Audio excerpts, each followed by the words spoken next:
കർത്താവെ ഹല്ലേലൂയ. കർത്താവെ ബൈബിൾ ക്ലാസ്സിനെ ഓർത്ത് പ്രാർത്ഥിക്കുന്നു. നന്ദിയോടെ സ്തോത്രം ചെയ്യുന്നു. ഹല്ലേലൂയ. കർത്താവെ നല്ല പാട്ടുകൾ പാടി ദൈവത്തെ മഹത്വപ്പെടുത്തുവാൻ കർത്താവെ ദൈവദാസനെയും കുടുംബത്തെയും ദൈവം ഉപയോഗിക്കുമാറാകണമെന്ന് ദൈവത്തോടെ പ്രാർത്ഥിക്കുന്നു. കർത്താവെ നന്ദിയോടെ സ്തോത്രം ചെയ്യുന്നു. കർത്താവെ ഹല്ലേലൂയ.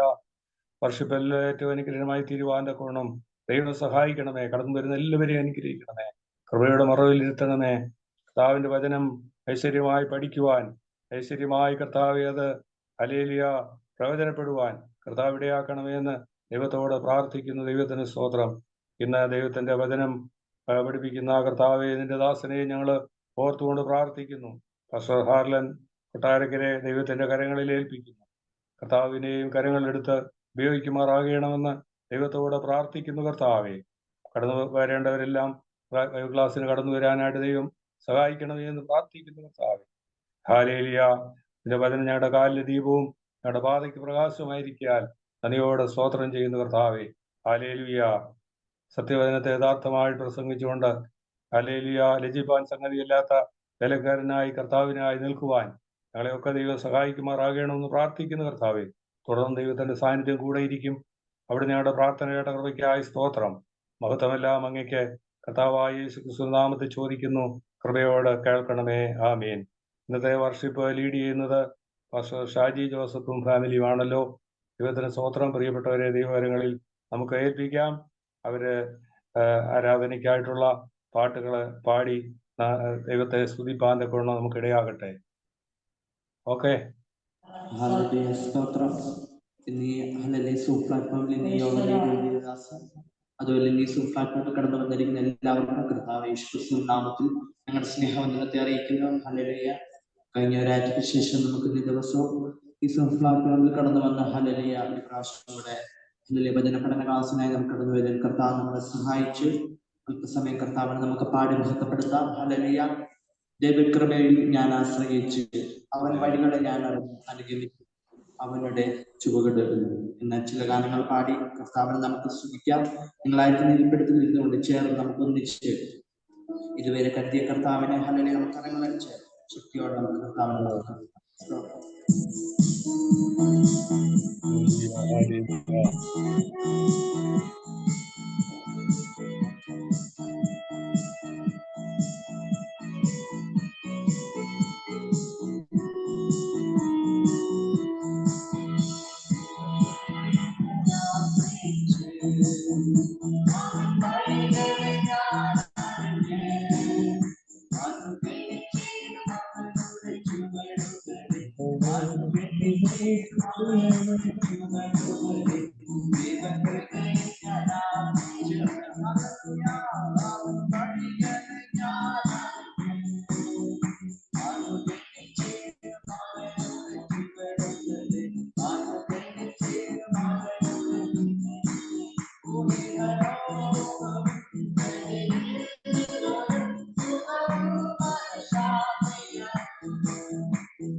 ദൈവത്തെ സ്തുതിക്കാം.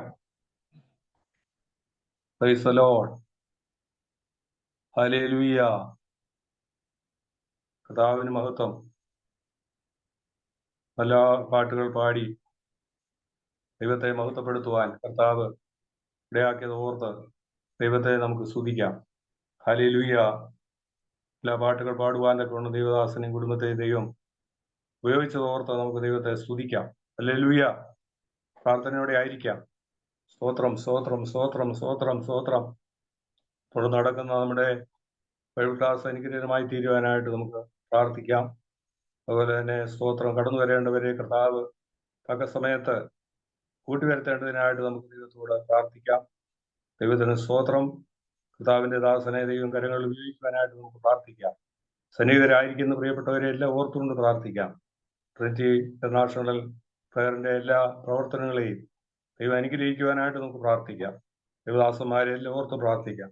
വിവിധ നിലയിൽ ആയിരിക്കുന്നവരെയൊക്കെ കർത്താവിന്റെ കരങ്ങളിൽ ഏൽപ്പിക്കാം. ഹല്ലേലൂയ. ഇതിന്റെ ഫൗണ്ടർ പ്രസിഡന്റിന് വേണ്ടി നമുക്ക് പ്രാർത്ഥിക്കാം. കുടുംബമായ ദൈവം സഹായിക്കേണ്ടതിനായി പ്രാർത്ഥിക്കാം. ഇതിന്റെ ഹല്ലേലൂയ സ്തോത്രം വൈസ് പ്രസിഡന്റ്, അതുപോലെ തന്നെ സെക്രട്ടറി, അവയെ സ്തോത്രം എക്സിക്യൂട്ടീവ്സ് ആയിട്ടുള്ള എല്ലാവരെയും കർത്താവ് ധാരാളമായിട്ട് അനുഗ്രഹിക്കുവാനായിട്ട് ദൈവത്തോടെ പ്രാർത്ഥിക്കാം. ഈ ട്രിനിറ്റി ഇന്റർനാഷണൽ മിനിസ്ട്രിയുടെ പ്രവർത്തനങ്ങളെല്ലാം വരുന്ന നാളുകൾ അനുഗ്രഹമായി നടക്കുവാൻ നമുക്ക് ദൈവത്തോടെ പ്രാർത്ഥിക്കാം. സ്തോത്രം. ഭൂലോകത്തിന്റെ 5 വൻകര 7 വൻകരയിലും കർത്താവിന്റെ ഈ മിനിസ്ട്രി വ്യാപിക്കുവാനായിട്ട് നമുക്ക് ദൈവത്തോടെ പ്രാർത്ഥിക്കാം. ദൈവത്തിന് സ്തോത്രം. എല്ലാവരും ദൈവസന്നിധിയിൽ പ്രാർത്ഥിച്ചുകൊണ്ടിരിക്കുമ്പോൾ തുറന്നുള്ളതായിരിക്കുന്ന എല്ലാവിധ അനുഗ്രഹങ്ങൾക്കായിട്ട് നമുക്ക് പ്രാർത്ഥിക്കാം. ആദ്യമായിട്ട് സിസ്റ്റർ ലത ഷാജി പ്രാർത്ഥിക്കും. അതിനുശേഷമായിട്ട് Jancy Jaison. Hello hello hello ആദ്യമായിട്ട് സിസ്റ്റർ ലത ഷാജി പ്രാർത്ഥിക്കും. രണ്ടാമതായിട്ട് ജാൻസി ജെയ്സൺ പ്രാർത്ഥനയ്ക്കായിട്ട് ക്ഷണിക്കുന്നു. ഹല്ലേലൂയ. സ്തോത്രം സ്തോത്രം. വിശ്വസനായ ഞങ്ങളുടെ ദൈവമേ, സ്വർഗീയ പിതാവേ, കർത്താവേ, നല്ലതും വിലയേതുമായ വെള്ളിയാഴ്ചയുടെ പകൽക്കാലം മുതൽ ഈ സന്ധ്യവരെയും ദൈവത്തിന്റെ അതിശയാത്ഭുതമായ കരങ്ങളിൽ ഞങ്ങളെ അവിടുന്ന് പരിപാലിച്ചു. അനുഗ്രഹിക്കപ്പെട്ട ഒരു ദിവസം ഞങ്ങൾക്ക് നൽകി. ഞങ്ങൾ അനുഗ്രഹിക്കപ്പെടുവാൻ കർത്താവെ, മറ്റുള്ളവരാൽ ഞങ്ങൾ അനുഗ്രഹിക്കപ്പെടുവാൻ ഞങ്ങൾ മറ്റുള്ളവരെ അനുഗ്രഹിക്കുന്നവരായിരുന്നോ എന്ന് ഞങ്ങൾ തന്നെ ഒന്ന് ശോധന ചെയ്യുവാൻ ഇടയാക്കണം. ഞങ്ങളുടെ സംസാരം നോട്ട നിരൂപണ സ്വർഗത്തിലെ അപ്പച്ചൻ അറിയുന്നതാകയാൽ നന്ദിയോടെ സ്തോത്രം. കർത്താവെ, അനേകം മൺമറഞ്ഞു പോയ സ്ഥാനത്ത് വലിയവനായ ദൈവം ഞങ്ങളെ അവിടുന്ന് പരിപാലിച്ചല്ലോ. ദൈവത്തിന്റെ കൃപ കൂടിയിരുന്നു. ഞങ്ങളുടെ ദാസിദാസന്മാരെ ദൈവം പരിപാലിച്ചു. ഞങ്ങളുടെ കുഞ്ഞുങ്ങളെ, വനക്കാരെ, ഞങ്ങളുടെ വാർത്തകളായ മാതാപിതാക്കളൊക്കെ ദൈവം പരിപാലിച്ചു. സ്വദേശത്തും വിദേശമായിരുന്ന ദൈവം സൂക്ഷിച്ചല്ലോ. കർത്താവെ, ഈ ബൈബിൾ സ്റ്റഡിയെ ദൈവകരങ്ങളിൽ ഏൽപ്പിക്കുന്നു.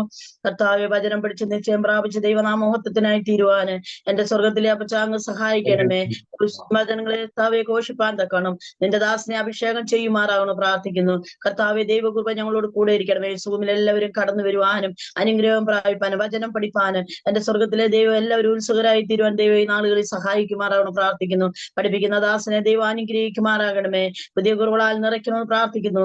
ലീഡ് ചെയ്യുന്ന ദൈവദാസനായ സ്തോത്രം കർത്താവേ, ദൈവമേ, നിന്റെ സന്നിധി ദാസനെ ഏൽപ്പിക്കുന്നു. ശാരീരികമായി കർത്താവേ, ഏറിയ പ്രത്യാശയും ആരോഗ്യവും ബലവും അങ്ങ് നൽകണമേ. കുടുംബത്തെ അനുഗ്രഹിക്കണമേ. അവരുടെ ആവശ്യങ്ങൾ അൽപ്പുതം ഞങ്ങളുടെ നേതൃത്വം നല്ല ദൈവദാസന്മാരെ അനുഗ്രഹിക്കുമാറാകണമേ. കടന്നു വന്നാടിയങ്ങളെ അനുഗ്രഹിച്ചാട്ട് ഈ ബൈബിൾ ക്ലാസ് കർത്താവെ എല്ലാവർക്കും പ്രയോജനമായി തീരുവാന് എന്റെ സ്വർഗത്തിലെ അപ്പച്ചനങ്ങൾ സഹായിക്കണം. കർത്താവ്, ദൈവത്തിന്റെ പരിശുദ്ധാത്മാവിന്റെ ഗൈഡൻസ് ഇന്ന് രാത്രി കാലം ഞങ്ങളോട് കൂടെ ഇരിക്കണം. പ്രാർത്ഥനയുടെ കുറയ്ക്കായി സ്തോത്രം. യേശുവിൻ നാമത്തിൽ തന്നെ ആമേൻ ആമേൻ. സ്തോത്രം സ്തോത്രം.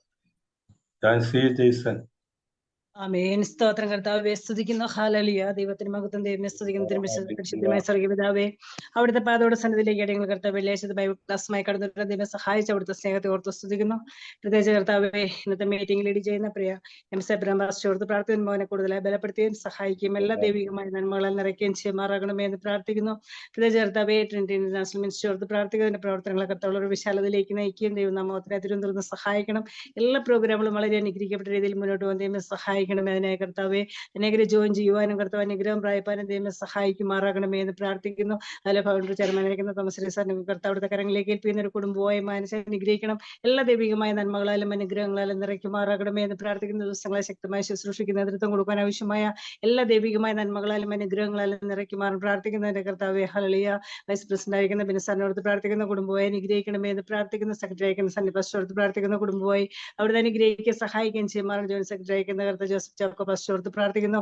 കുടുംബമായി മനസ്സ് അനുഗ്രഹിക്കുമാറും പ്രാർത്ഥിക്കുന്നു. മെന്റേഴ്സിനോട് പ്രാർത്ഥിക്കുന്നു. ഡയറക്ടേഴ്സിനോട് പ്രാർത്ഥിക്കുന്നു. എല്ലാ കോർഡിനേറ്റേഴ്സിനോട് പ്രാർത്ഥിക്കുന്നു. ഫാമിലി മെമ്പേഴ്സിനോട് പ്രാർത്ഥിക്കുന്നു. എല്ലാവരും ദൈവത്തിൽ അനുഗ്രഹിക്കപ്പെടുക സഹായിക്കണം. ചേർത്തവിന്ന ഗ്രൂപ്പിലായിരിക്കുന്ന കർത്താവ് സിസ്റ്ററോട് പ്രാർത്ഥിക്കുന്നു. നമ്മളെ അനുഗ്രഹിക്കണം. എല്ലാ ദൈവികമായ നമ്മളെ പ്രത്യേകിച്ച് കർത്താവ് കാര്യങ്ങൾ ആലപിച്ച കർത്താവ് പ്രിയ ഷാജി പാസ്റ്റർ കുടുംബമായി ഓർത്ത് പ്രാർത്ഥിക്കുന്നു. കുഞ്ഞുങ്ങളെ അനുഗ്രഹിക്കണം. ശക്തമായി ശുശ്രൂഷിക്കാൻ അവർ തുറന്നും ബലപ്പെടുത്തുമാറണം. ഇത് വചന കർത്താവ് ഹല്ലേലൂയ പഠിപ്പിക്കുന്ന പ്രിയ ദേവദാസനോടുത്തെ കരങ്ങളിലേക്ക് ഏൽപ്പിക്കുന്നു. കർത്താവിനെ സഹായിക്കണം. എല്ലാ തടസ്സങ്ങളും ദൈവം അവിടെ നിന്ന് നീക്കുമാറാകണം. ദിവസങ്ങളെ ശക്തമായ രീതിയിൽ വചനം പഠിപ്പിക്കുന്നത് അനേകരുടെ ജീവിതത്തിന് വളരെ അനുഗ്രഹത്തിന് വിടുതൽ നന്മയ്ക്ക് കാരണമായി തിരുവ സഹായിക്കണം. വചനം പഠിച്ച് നിശ്ചയം പ്രാപിച്ച് ക്രിസ്തുവിന്റെ തലയോളം വളർച്ച പ്രാപിക്കുന്ന തിരുവനെ എല്ലാവരും ബലപ്പെടുത്തുമാറാകണമേ എന്ന് പ്രാർത്ഥിക്കുന്നു. വചനം പഠിക്കുവാൻ കർത്താവ് ഉത്സാഹമുള്ളവരായി അനേകർ വരുന്ന ദിവസങ്ങളെല്ലാം കടന്നു വന്ന കർത്താവെ, അറ്റൻഡ് ചെയ്യുവാൻ ദൈവം സഹായിക്കണം. എല്ലാ തടസ്സങ്ങളും നീക്കുമാറാകണം. ദൈവത്തിന്റെ കൃപ കൂടിയിരിക്കുമാറാകണം. ദൈവങ്ങളിലേക്ക് അടയങ്ങളെ എവരെയും താഴ്ത്തി ഏൽപ്പിക്കുന്നു. പ്രാർത്ഥന ഇട്ടിരിക്കാൻ സ്തോത്രം യേശുനാമത്തിൽ അപേക്ഷിക്കുന്നു. കൃപയോടെ കേൾക്കണം പിതാവേ. ആമേൻ. നമുക്ക് ദൈവത്തെ സ്തുതിക്കാം. പ്രത്യേകിച്ച് പ്രാർത്ഥനയിൽ പ്രാർത്ഥിച്ച സിസ്റ്റർ ലത, ഷാജി, ജാൻസി, ജെയ്സൺ, ഇവരെ ദൈവം അനുഗ്രഹിക്കട്ടെ. ദൈവം പിന്നെയും പ്രാർത്ഥിക്കാൻ അവർക്ക് കൃപ നൽകട്ടെ. പ്രാർത്ഥിച്ചതിന് നന്ദി. വളരെ പ്രാർത്ഥനയോട് ദിവസം നമുക്കിരിക്കുക. ഇനിയുള്ള സമയം എന്ന് പറയുന്നത് ദൈവത്തിന്റെ വചനം പഠിക്കുക എന്നുള്ളതാണ്. സ്തോത്രം.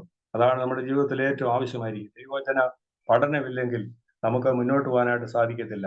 ആമേൻ. അതുകൊണ്ട് നാം കേൾക്കുന്ന ദൈവത്തിന്റെ വചനം ഹൃദയമെന്ന മാംസമെന്ന പലകയിൽ ആമേൻ പതിയത്തക്ക നിലയിൽ ആമേൻ ദൈവപ്രവൃത്തി വെളിപ്പെടേണ്ടതിനായിട്ട് നമുക്ക് ദൈവത്തോട് പ്രാർത്ഥിക്കാം. ദൈവത്തിന് സ്തോത്രം. ഹല്ലേലൂയ. കഴിഞ്ഞ ആഴ്ചകളിൽ ദൈവത്തിന്റെ വചനം ദേവദാസൻ ഹല്ലേലൂയ എടുത്തുകൊണ്ടിരിക്കുകയായിരുന്നല്ലോ. അതിന്റെ തുടർമാനമായിട്ടുള്ള ക്ലാസ്സുകളാണ് തുടർന്ന് നടക്കുന്നതെന്ന് ഞാൻ പൂർണ്ണമായിട്ട് വിശ്വസിക്കുന്നു. ദേവദാസൻ സൗഖ്യത്തോടെ ഒന്നുചേർന്നൊന്ന് വിശ്വസിക്കുന്നു. ദൈവത്തിന് സ്തോത്രം. വളരെ പ്രാർത്ഥനയോട് ശ്രദ്ധയോടെ കർത്താവിന്റെ സന്നിധിയിൽ നമുക്കായിരിക്കാം. ദൈവത്തിന് സ്തോത്രം. കടന്നുവന്ന എല്ലാ പ്രിയപ്പെട്ടവരെയും, യേശുവിലായിരിക്കുന്ന എല്ലാ പ്രിയപ്പെട്ടവരെയും കർത്താവ് ധാരാളമായിട്ട് അനുഗ്രഹിക്കട്ടെ എന്ന് പ്രാർത്ഥിക്കുന്നു. ദൈവത്തിന് സ്തോത്രം. പ്രത്യേകിച്ച് ബൈബിൾ ക്ലാസ് ഇന്ന് എടുക്കുന്നത് പാസ്റ്റർ ഹാർലൻ കൊട്ടാരക്കര എന്ന ദേവദാസനാണ്. ദൈവത്തിന് സ്തോത്രം. അദ്ദേഹം നേരത്തെ തന്നെ കടന്നു വന്നിട്ടുണ്ടെന്ന് വിശ്വസിക്കുന്നു. തുടർന്നുള്ളതായ സമയം താൻ ദൈവത്തിന്റെ വചനം നമ്മളെ പഠിപ്പിക്കുന്നതായിരിക്കും. വളരെ പ്രാർത്ഥനയോടെ നമുക്ക് ദൈവസ്ഥലായിരിക്കാം. കർത്താവിന്റെ ദാസനെ സ്നേഹപൂർവ്വം ആമേൻ കർത്താവിന്റെ നാമത്തിൽ ക്ഷണിച്ചുകൊള്ളുന്നു. Praise the Lord. പാസ്റ്ററെ, praise the Lord. Hello, pastor join ചെയ്തിട്ടില്ലല്ലോ പാസ്റ്ററെ. ചെയ്തിട്ടില്ലേ? ജോയിൻ ചെയ്തില്ലെന്ന്. Praise the Lord. Hallelujah. Join ചെയ്യുമായിരിക്കും. എന്നാല് ഒരു പാട്ടുകൂടെ പാടാ നേരം കൊണ്ട്. ഹലോ ഹലോ, ഷാജി ജോസഫ് പാസ്റ്ററെ. ഹലോ, ഒരു പാട്ടുകൂടെ.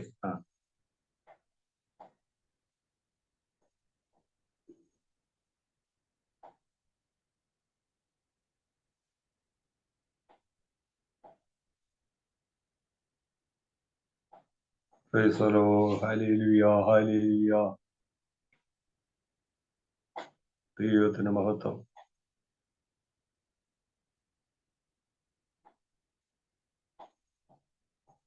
ഹല്ലേലൂയ.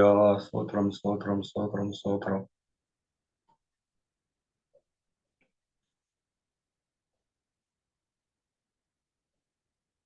Hallelujah, hallelujah, hallelujah. നന്ദിയോടെ ദൈവത്തെ സ്തുതിക്കുന്നു.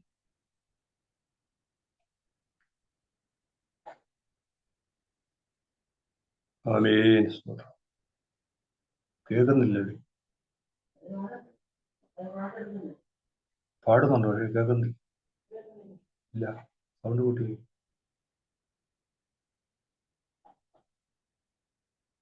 സൗണ്ടില്ല. മോനെ മൈക്ക് മ്യൂട്ട് കേട്ടോ.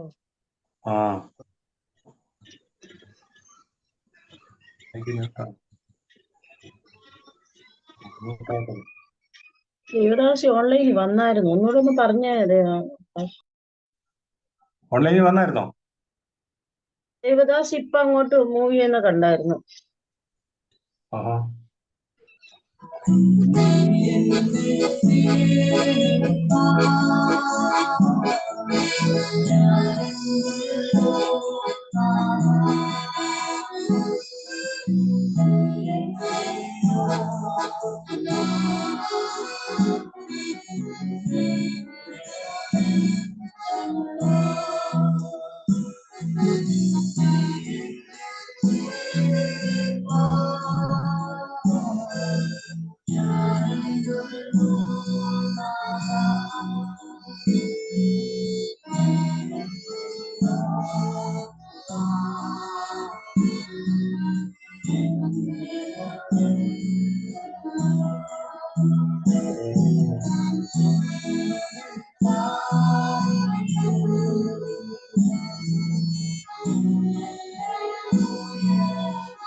ആമേൻ. ആമേൻ. ഹല്ലേലൂയ. ദേവദാസൻ വന്നല്ലോ. പാസ്റ്റർ വന്നല്ലേ ക്ലാസ് എടുക്കാൻ?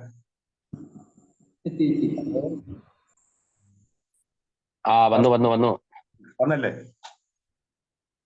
ദൈവത്തിന്റെ സ്തോത്രം. പൃഥ്വികാലെ തുടർന്ന് ബൈബിൾ ക്ലാസ് നടത്തുന്നത് കർത്താവിന്റെ ദാസൻ പാസ്റ്റർ ഹാർലൻ കൊട്ടാരക്കരയാണല്ലോ. അദ്ദേഹം സൗഖ്യത്തോടെ വന്നു ചേർന്നു. പ്രത്യേകാൽ ദൈവനാമത്തിലുള്ള വന്ദനം അറിയിക്കുന്നു. തുടർന്ന് ദൈവത്തിന്റെ ദാസൻ യുവജനം പഠിപ്പിക്കുന്നതായിരിക്കും.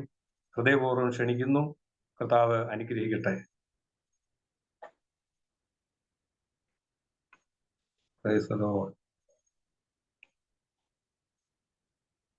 സൗണ്ട് ഇല്ല കേട്ടോ. Praise be to the Lord. Praise the Lord. എല്ലാവർക്കും ക്രിസ്തീയ വന്ദനങ്ങൾ. ഈ വെള്ളിയാഴ്ച രാത്രിയിലും എഫെസ്യ ലേഖന ബൈബിൾ പഠനവുമായിട്ട് നമുക്ക് ഒരുമിച്ചായിരിക്കാൻ ദൈവം ഒരുക്കിയ മഹൽ ഭാഗ്യത്തിനായിട്ട് ഞാൻ കർത്താവിന് സ്തോത്രം ചെയ്യുന്നു. കഴിഞ്ഞ ആഴ്ചയിൽ എനിക്ക് കടന്നു വരുവാൻ കഴിഞ്ഞില്ല. മറ്റൊരു തിരക്കും അതുപോലെ തന്നെ മറ്റു പല കാര്യാദികളും ഉള്ളത് കൊണ്ട് ഞാൻ ഓൺ ദ വെയില് ആ ക്ലാസ്സിൽ ഉടനീളം ഉണ്ടായിരുന്നു. നമ്മുടെ ഒരു ദൈവദാസൻ, അനുഗ്രഹിക്കപ്പെട്ട ഒരു കർത്തൃദാസനാണ് കാര്യങ്ങളൊക്കെ നടത്തിക്കൊണ്ടിരുന്നത്. എങ്കിലും ഇന്നായിരിക്കുന്ന എൻ്റെ എല്ലാ ബൈബിൾ പഠിതാക്കളെ ഓർത്ത് ദൈവത്തിന് സ്തോത്രം ചെയ്യുന്നു. അപ്പൊ എല്ലാവരും ഹാപ്പി ആയിരിക്കുന്നു എന്ന് വിശ്വസിക്കുന്നു. Are you all happy? എല്ലാവരും സന്തോഷമായിട്ടും അനുഗ്രഹമായിട്ടും ഇരിക്കുന്നു എന്ന് ഞാൻ വിശ്വസിക്കുകയാണ്. നമ്മൾ പഠിക്കുന്ന പുസ്തകം എഫെസ്യ ലേഖനമാണ് അല്ലെ? എഫെസ്യ ലേഖനത്തിൽ നിന്നാണ് നമ്മൾ കഴിഞ്ഞ ക്ലാസ്സുകളിൽ പഠിച്ചുകൊണ്ടിരുന്നത്. എഫെസ്യ ലേഖനം 1-ാം അധ്യായം പഠിച്ചു. അതിനു മുമ്പായിട്ട് അതിന്റെ എഫെസ്യ ലേഖനത്തിന്റെ ഇൻട്രൊഡക്ഷൻ 1-ാം അധ്യായം പഠിച്ചു, 2-ാം അധ്യായം പഠിച്ചു, 3-ാം അധ്യായം നമുക്ക് ആധികാരികമായിട്ട് പഠിക്കാൻ കഴിഞ്ഞു. ഇപ്പോൾ 4-ാം അധ്യായത്തിൽ എത്തി നിൽക്കുകയാണ്. 4-ാം അധ്യായത്തിൽ 4-ന്റെ 1 മുതൽ 16 വരെയുള്ള വാക്യങ്ങളിൽ നിന്ന് നമുക്ക് കഴിഞ്ഞ ക്ലാസ്സുകളിൽ ശക്തമായിട്ട് കേൾക്കാൻ കഴിഞ്ഞു. എന്നാൽ ഇന്ന് നമ്മൾ പഠിക്കാൻ പോകുന്നത്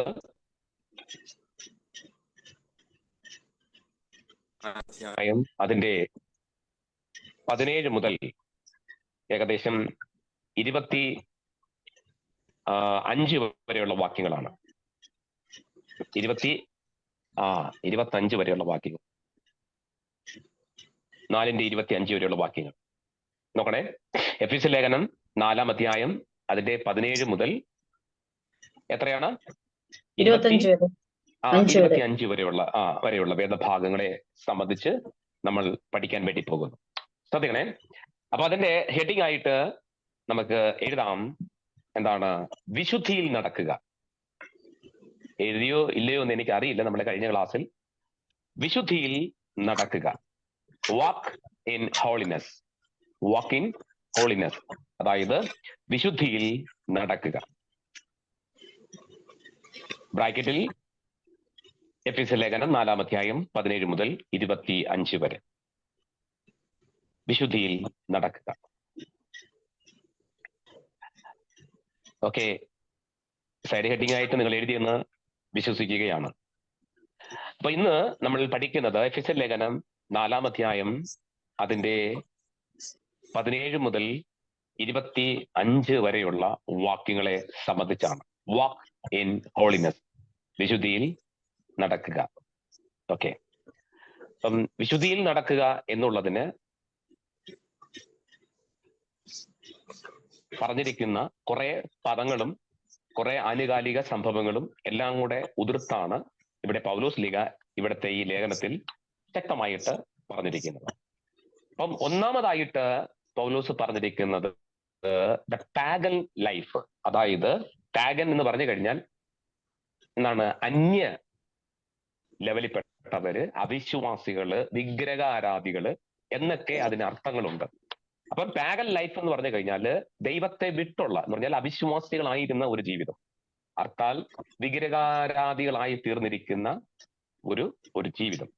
അപ്പൊ നമ്മൾ എഫെസ്യ ലേഖനം പഠിക്കുമ്പോൾ എഫെസ്യയിലെ സകല വിശ്വാസികളും, എഫെസ്യയിൽ വിശ്വാസ ജീവിതത്തിലേക്ക് വന്നിട്ടുള്ള സകല വ്യക്തികളും, ക്രിസ്ത്യാനിയായി തീർന്ന എല്ലാവരും എന്താണ്, പാഗൻ ലൈഫിൽ പെട്ടവരായിരുന്നു എന്ന് പറഞ്ഞു കഴിഞ്ഞാൽ വിഗ്രഹാരാധികളായിരുന്നു, അവിശ്വാസികളായിരുന്നു, മറ്റു ജാതിയിൽപ്പെട്ടവരായിരുന്നു, ആരും യഹൂദന്മാരല്ല. മനസ്സിലാകുന്നുണ്ടോ? വിഗ്രഹാരാധനയും പുറം ജാതി ആരാധനയും മറ്റു ജാതീയത്തിൽപ്പെട്ടവരും അങ്ങനെയുള്ള വ്യക്തികളായിരുന്നു ഇന്ന് ഈ എഫെസ്യ സഭയിൽ ഇരിക്കുന്നത്. അപ്പം അവരെ നോക്കിയിട്ട് പൗലോസ് ലീഗ ഈ 4-ാം അധ്യായത്തിന്റെ 17 മുതൽ 25 വരെയുള്ള വാക്യങ്ങളിൽ പറയുകയാണ്, നിങ്ങൾ മുൻപിൽ എന്തായിരുന്നു, നിങ്ങൾ മുന്നമേ എന്തായിരുന്നു, നിങ്ങൾ എല്ലാവരും വിഗ്രഹാരാധികളായിരുന്നു, ദൈവമില്ലാത്തവരായിരുന്നു, അവിശ്വാസികളായിരുന്നു. പക്ഷെ അതിൽ നിന്നും ദൈവം നിങ്ങളെ ഇപ്പോൾ കൊണ്ടുവന്നിരിക്കുന്നത് പുതിയൊരു തലത്തിലേക്കാണ്. അതിനെപ്പറ്റിയാണ് ഈ ക്ലാസ്സിൽ നമ്മൾ ഇന്ന് സവിസ്താരം പഠിക്കുന്നത്. സന്തോഷമുണ്ടെങ്കിൽ അക്കരവും ശബ്ദമുയർത്തി ഉറക്കെ തമ്പുരാന്റെ ഹല്ലേലൂയ പാടാമല്ലോ. ഹല്ലേലൂയ. അപ്പൊ ശ്രദ്ധിക്കണേ പ്രിയപ്പെട്ടവരെ, കൂടുതൽ ആൾക്കാരും എഫെസ്യ സഭയിൽ ആയിരിക്കുന്നവർ എന്താണ്, പാഗൻ ലൈഫ്, അവർക്കൊരു എന്തുണ്ടായിരുന്നു, വിഗ്രഹാരാധന ലെവലിൽ ജീവിച്ചിരുന്ന ഒരു പഴയകാലം ഉണ്ടായിരുന്നു. പറഞ്ഞാട്ടെ, പഴയകാലം. പുതിയ കാലത്തിൽ ഇപ്പോൾ അവരെന്ത് ചെയ്തു, ക്രിസ്ത്യാനികളായി. അവനെ കൈക്കൊണ്ട് അവന്റെ നാമത്തിൽ വിശ്വസിക്കുന്ന ഏവർക്കും ദൈവമക്കളാകുവാൻ ദൈവം എന്ത് ചെയ്തു, അധികാരം കൊടുത്തിരിക്കുക. പക്ഷെ മുൻപിലത്തെ ജീവിതം മൊത്തത്തിൽ അവിടെ കൂടിയിരിക്കുന്ന ക്രിസ്ത്യാനികൾ എന്ന് പറയുന്നവരെല്ലാവരും എങ്ങനെയുള്ളവരായിരുന്നു, വിഗ്രഹാരാധികളായിരുന്നു. മറ്റു എന്താ പറയണ്ടേ, അവിശ്വാസ ലെവലിൽ ജീവിച്ചവരായിരുന്നു. പൗലോസ് എടുത്തെടുത്ത് ഊന്നി അത് പറയുന്നുണ്ട്. മനസ്സിലാവുന്നുണ്ടോ? ഇപ്പോൾ അവർ ക്രിസ്ത്യാനികളായി തീർന്നിട്ടും അവരിൽ എന്ത് പിന്തുടരുന്നുണ്ട്? ഹലോ, അവരിൽ എന്ത് പിന്തുടരുന്നുണ്ട്? പഴയത് വീണ്ടും അവരെ ഫോളോ ചെയ്യുന്നുണ്ട്. മനസ്സിലാവുന്നുണ്ടോ? എന്തായിരുന്നുവോ അവരുടെ ജീവിതം, എങ്ങനെയായിരുന്നുവോ അവരുടെ ജീവിതം, അതേ ജീവിതത്തിലേക്ക് വീണ്ടും അവരിങ്ങനെ പോയിക്കൊണ്ടിരിക്കുകയാണ്. നമുക്കറിയാം, മിസ്രൈം വിട്ട ഇസ്രായേൽ അല്ലേ, ഇസ്രായേൽ വിട്ടു, പക്ഷെ ഇസ്രായേലിനെ മിസ്രൈം വിട്ടില്ല. മനസ്സിലാകുന്നുണ്ടോ? എന്താണ് ഇസ്രായേൽ മിസ്രൈമിനെ വിട്ടു, പക്ഷെ മിസ്രൈം ആരെ വിട്ടില്ല? ഇസ്രായേലിനെ വിട്ടില്ല. അതുകൊണ്ടാണ് ഇത്ര വലിയ അത്ഭുതങ്ങൾ അവർ കണ്ടിട്ടും അടയാളങ്ങൾ കണ്ടിട്ടും ദൈവത്തിന്റെ തനതായ പ്രവൃത്തി കണ്ണിൻ മുൻപിൽ അവർ കണ്ടിട്ടും ചെവി കൊണ്ട് കേട്ടിട്ടും അല്ലേ അവരെന്ത് ചെയ്തു? പിറുപിറുത്തു. അവർ പറഞ്ഞെന്താണ്? ഞങ്ങൾ മിസ്രൈമിലായിരുന്നപ്പോൾ ഞങ്ങൾ ഇറച്ചിക്കലങ്ങളുടെ കീഴിലായിരുന്നു, ഞങ്ങൾക്കെല്ലാം ഉണ്ടായിരുന്നു, തൃപ്തിയായിരുന്നു. പഠിക്കുമ്പോൾ നമുക്കറിയാം എന്താണ് ദൈവം ഇറങ്ങി വന്നിട്ട് പറഞ്ഞത്, എന്റെ ജനത്തിന്റെ കഷ്ടത ഞാൻ കണ്ടു, അവരുടെ നിലവിളി ഞാൻ കേട്ടു. അല്ലെ, കണ്ടു എന്ന് പറഞ്ഞാൽ അവരുടെ കഷ്ടതയുടെ ആരംഭം ഞാൻ കണ്ടു, ആ കഷ്ടതയുടെ അവസാനവും കണ്ടു, അവരുടെ നിലവിളി കേട്ടു. അപ്പൊ കഷ്ടതയുണ്ടായിരുന്നു, നിലവിളി ഉണ്ടായിരുന്നു, പീഡനം ഉണ്ടായിരുന്നു, ബുദ്ധിമുട്ടുണ്ടായിരുന്നു, സ്വസ്ഥതയില്ലായിരുന്നു. ജനിക്കുന്ന ആൺകുഞ്ഞുങ്ങളെ നൈൽ നദിയിൽ എറിഞ്ഞു കൊല്ലണം, ഏറ്റവും നീളം കൂടിയ നദിയാ, അതിൽ എറിഞ്ഞു കൊല്ലണം. നോക്കണേ, ഇതൊക്കെ കണ്ടിട്ടും അവർ പറയുന്നു മിസ്രൈമിലായിരുന്നാൽ മതിയായിരുന്നു, മിസ്രൈമിലെ സുഖങ്ങളാണ് ഞങ്ങൾക്ക് നല്ലത്, അവിടെയായിരുന്നപ്പോൾ ഞങ്ങൾക്ക് എല്ലാം ഉണ്ടായിരുന്നു. ഈ അടിമനുഖത്തിൽ കടന്നവരെ ദൈവം വിടിപ്പിച്ച് പുറത്തു കൊണ്ടുവന്നിട്ട് പോലും മന്ന അവരുടെ കയ്യിലിരിക്കുമ്പോഴും അവർ ദൈവത്തിന് മുമ്പിൽ പിറുപിറുക്കുന്ന ഒരു പിറുപിറുപ്പിന്റെ അനുഭവം. അഥവാ അവരെങ്ങോട്ട് പോയി? മിസ്രൈമിലേക്ക് പോയി. മന്ന അപ്പം നമുക്കൊക്കെ തന്ന ദൈവത്തിന് അത് കൂടാതെ ഇറച്ചി കൂടി തരാൻ പറ്റുമോ? മീറ്റും കൂടെ ഞങ്ങൾക്ക് തരാൻ പറ്റുമോ? അതിനെ ഒന്ന് മീറ്റ് ചെയ്യാൻ പറ്റുമോ എന്നാണ് അവർ ചോദിക്കുന്നത്. പിറുപിറുക്കുന്ന ഒരു തലമുറ. അതാ പറഞ്ഞത്, അവര് മിസ്രൈം വിട്ടു വന്നെങ്കിലും മിസ്രൈമിനെ എന്ത് ചെയ്തില്ല? ഇവര് വിട്ടിട്ടില്ല. മിസ്രൈം അവരെ വിട്ടിട്ടില്ല, അവരും മിസ്രൈമിനെ വിട്ടിട്ടില്ല. അവര് മിസ്രൈമിൽ നിന്ന് ഇറങ്ങി പുറപ്പെട്ടു. ഇപ്പം മരുഭൂ പ്രയാണ യാത്രയാണെങ്കിൽ പോലും ഇപ്പോഴും അവരുടെ ഉള്ളിൽ എന്തുണ്ട്? പറഞ്ഞേ, മിസ്രയീമുണ്ട്. മിസ്രയീമുണ്ട്. ഹലോ, ഇപ്പോഴും മിസ്രയീമുണ്ട്. മിസ്രയീമുണ്ട്. ഒന്ന് തിരിഞ്ഞു നോക്കിയേ, നമ്മുടെയൊക്കെ ലൈഫിലും എന്താണ്? നമ്മളായിരുന്ന അവസ്ഥയിൽ നിന്ന് നമ്മൾ അവിടെ നിന്ന് വിട്ടിട്ട് നമ്മൾ ഇറങ്ങി തിരിച്ചു. ഒരു എക്സോഡസ്, ഒരു പുറപ്പെടിയിൽ നമുക്കുണ്ടായി, പുറപ്പെട്ട് വന്നു. എങ്കിൽ പോലും ഇപ്പോഴും ഇടയ്ക്കിടയ്ക്ക് എന്ത് വരുന്നുണ്ട്? മിസ്രയീം വരുന്നുണ്ട്. ഞാൻ അവിടെ ആയിരുന്നെങ്കിൽ ഇങ്ങനെയൊന്നും ആവത്തില്ലായിരുന്നു. ഞാൻ അങ്ങനെ ആയിരുന്നെങ്കിൽ. അറിയാതെ പിശാച് നമ്മളിലൂടെ പറയിപ്പിക്കുന്ന പദങ്ങളാ. ആർക്കെതിരെ? ദൈവത്തിനെതിരെ. പിശാചിന്റെ വലിയൊരു പദ്ധതി അതാണ്. എന്താണ്? ദൈവത്തിനെതിരായിട്ട് വാക്കുകൾ നമ്മളിലൂടെ പറയിപ്പിക്കുക, ദൈവത്തിനെതിരായിട്ട് നമ്മളെ നിർത്തുക, ദൈവത്തിനെതിരായിട്ട് അവൻ എന്ത് ചെയ്യുക? കൊണ്ടുവന്ന് നിർത്തുക. ഇത് പിശാചിന്റെ പണ്ട് തൊട്ടുള്ള അവന്റെ ഒരു പദ്ധതിയാണ്. മനസ്സിലാവുന്നുണ്ടോ പ്രിയപ്പെട്ടവരെ? പിശാചിന്റെ വലിയൊരു പദ്ധതിയാണ്. മനസ്സിലാകുന്നുണ്ടോ? കാരണം ഇവന്റെ ഒരു ആഗ്രഹമായിരുന്നു ദൈവത്തെക്കാൾ ഉന്നതിയിലെത്തണം. കാരണം ഷെറാഫുകൾ മുഖം മൂടി, പാദം മൂടി, കണ്ണു മൂടിക്കൊണ്ട് ഒരുവനോടൊരുവൻ വിളിച്ചു പറയുന്നു, he is holy holy holy Lord God all mighty.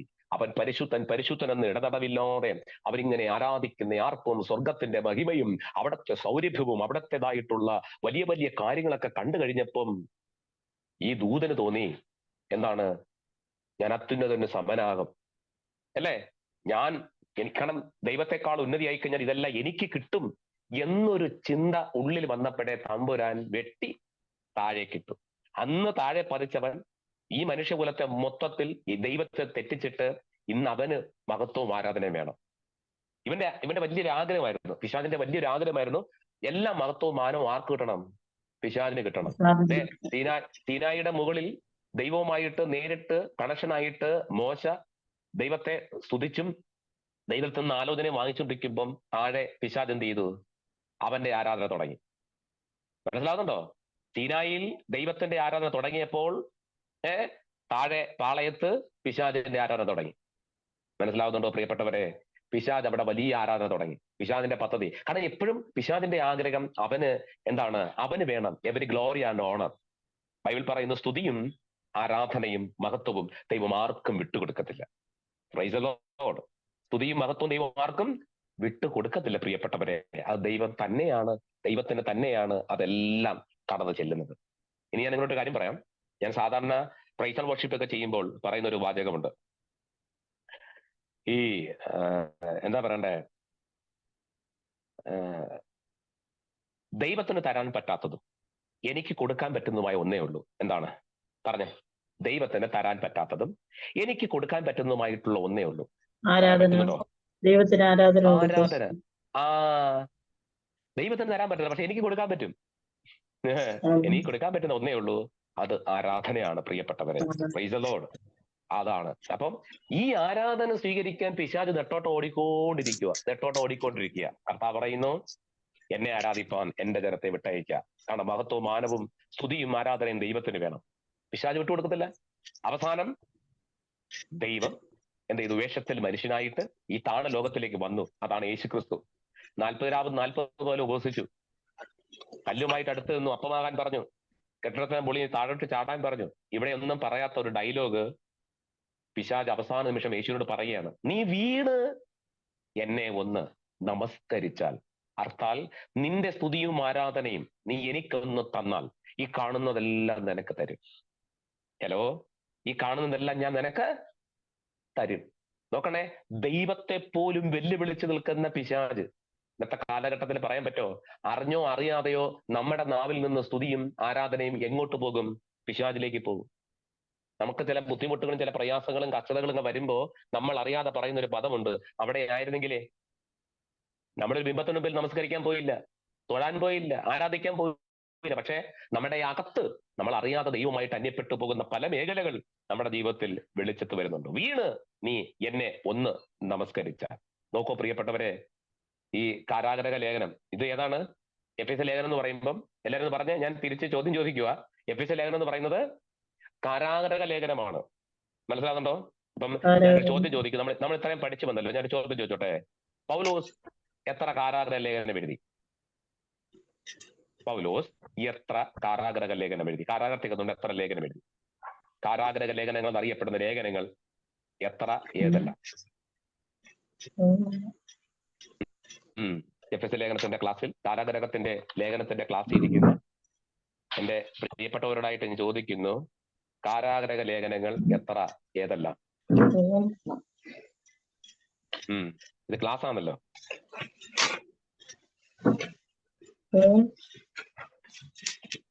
Okay, ക്ലാസ്സിൽ ആദ്യം മുതൽ സംബന്ധിക്കുന്ന പലരും ഇതിനകത്തില്ല. ഞാൻ നോക്കുന്നുണ്ട്, പലരും ആദ്യം മുതൽ സംബന്ധിക്കുന്ന പലരും ഇതിനകത്തില്ല.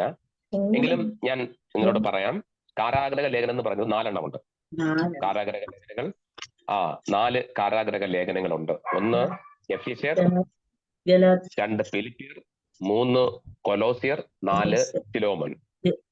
മനസ്സിലാകുന്നുണ്ടോ? ഏതാണ്? എഫീസ്യർ, ഫിലിപ്പിയർ, കൊലോസിയർ, ഫിലോമോൻ. ഇങ്ങനെ 4 കാരാഗ്രഹ ലേഖനങ്ങൾ. ഏറ്റവും ഒടുവിൽ എഴുതിയ കാരാഗ്രഹ ലേഖനം ഏത് എന്ന് ചോദിച്ചാൽ ഏതാണ്?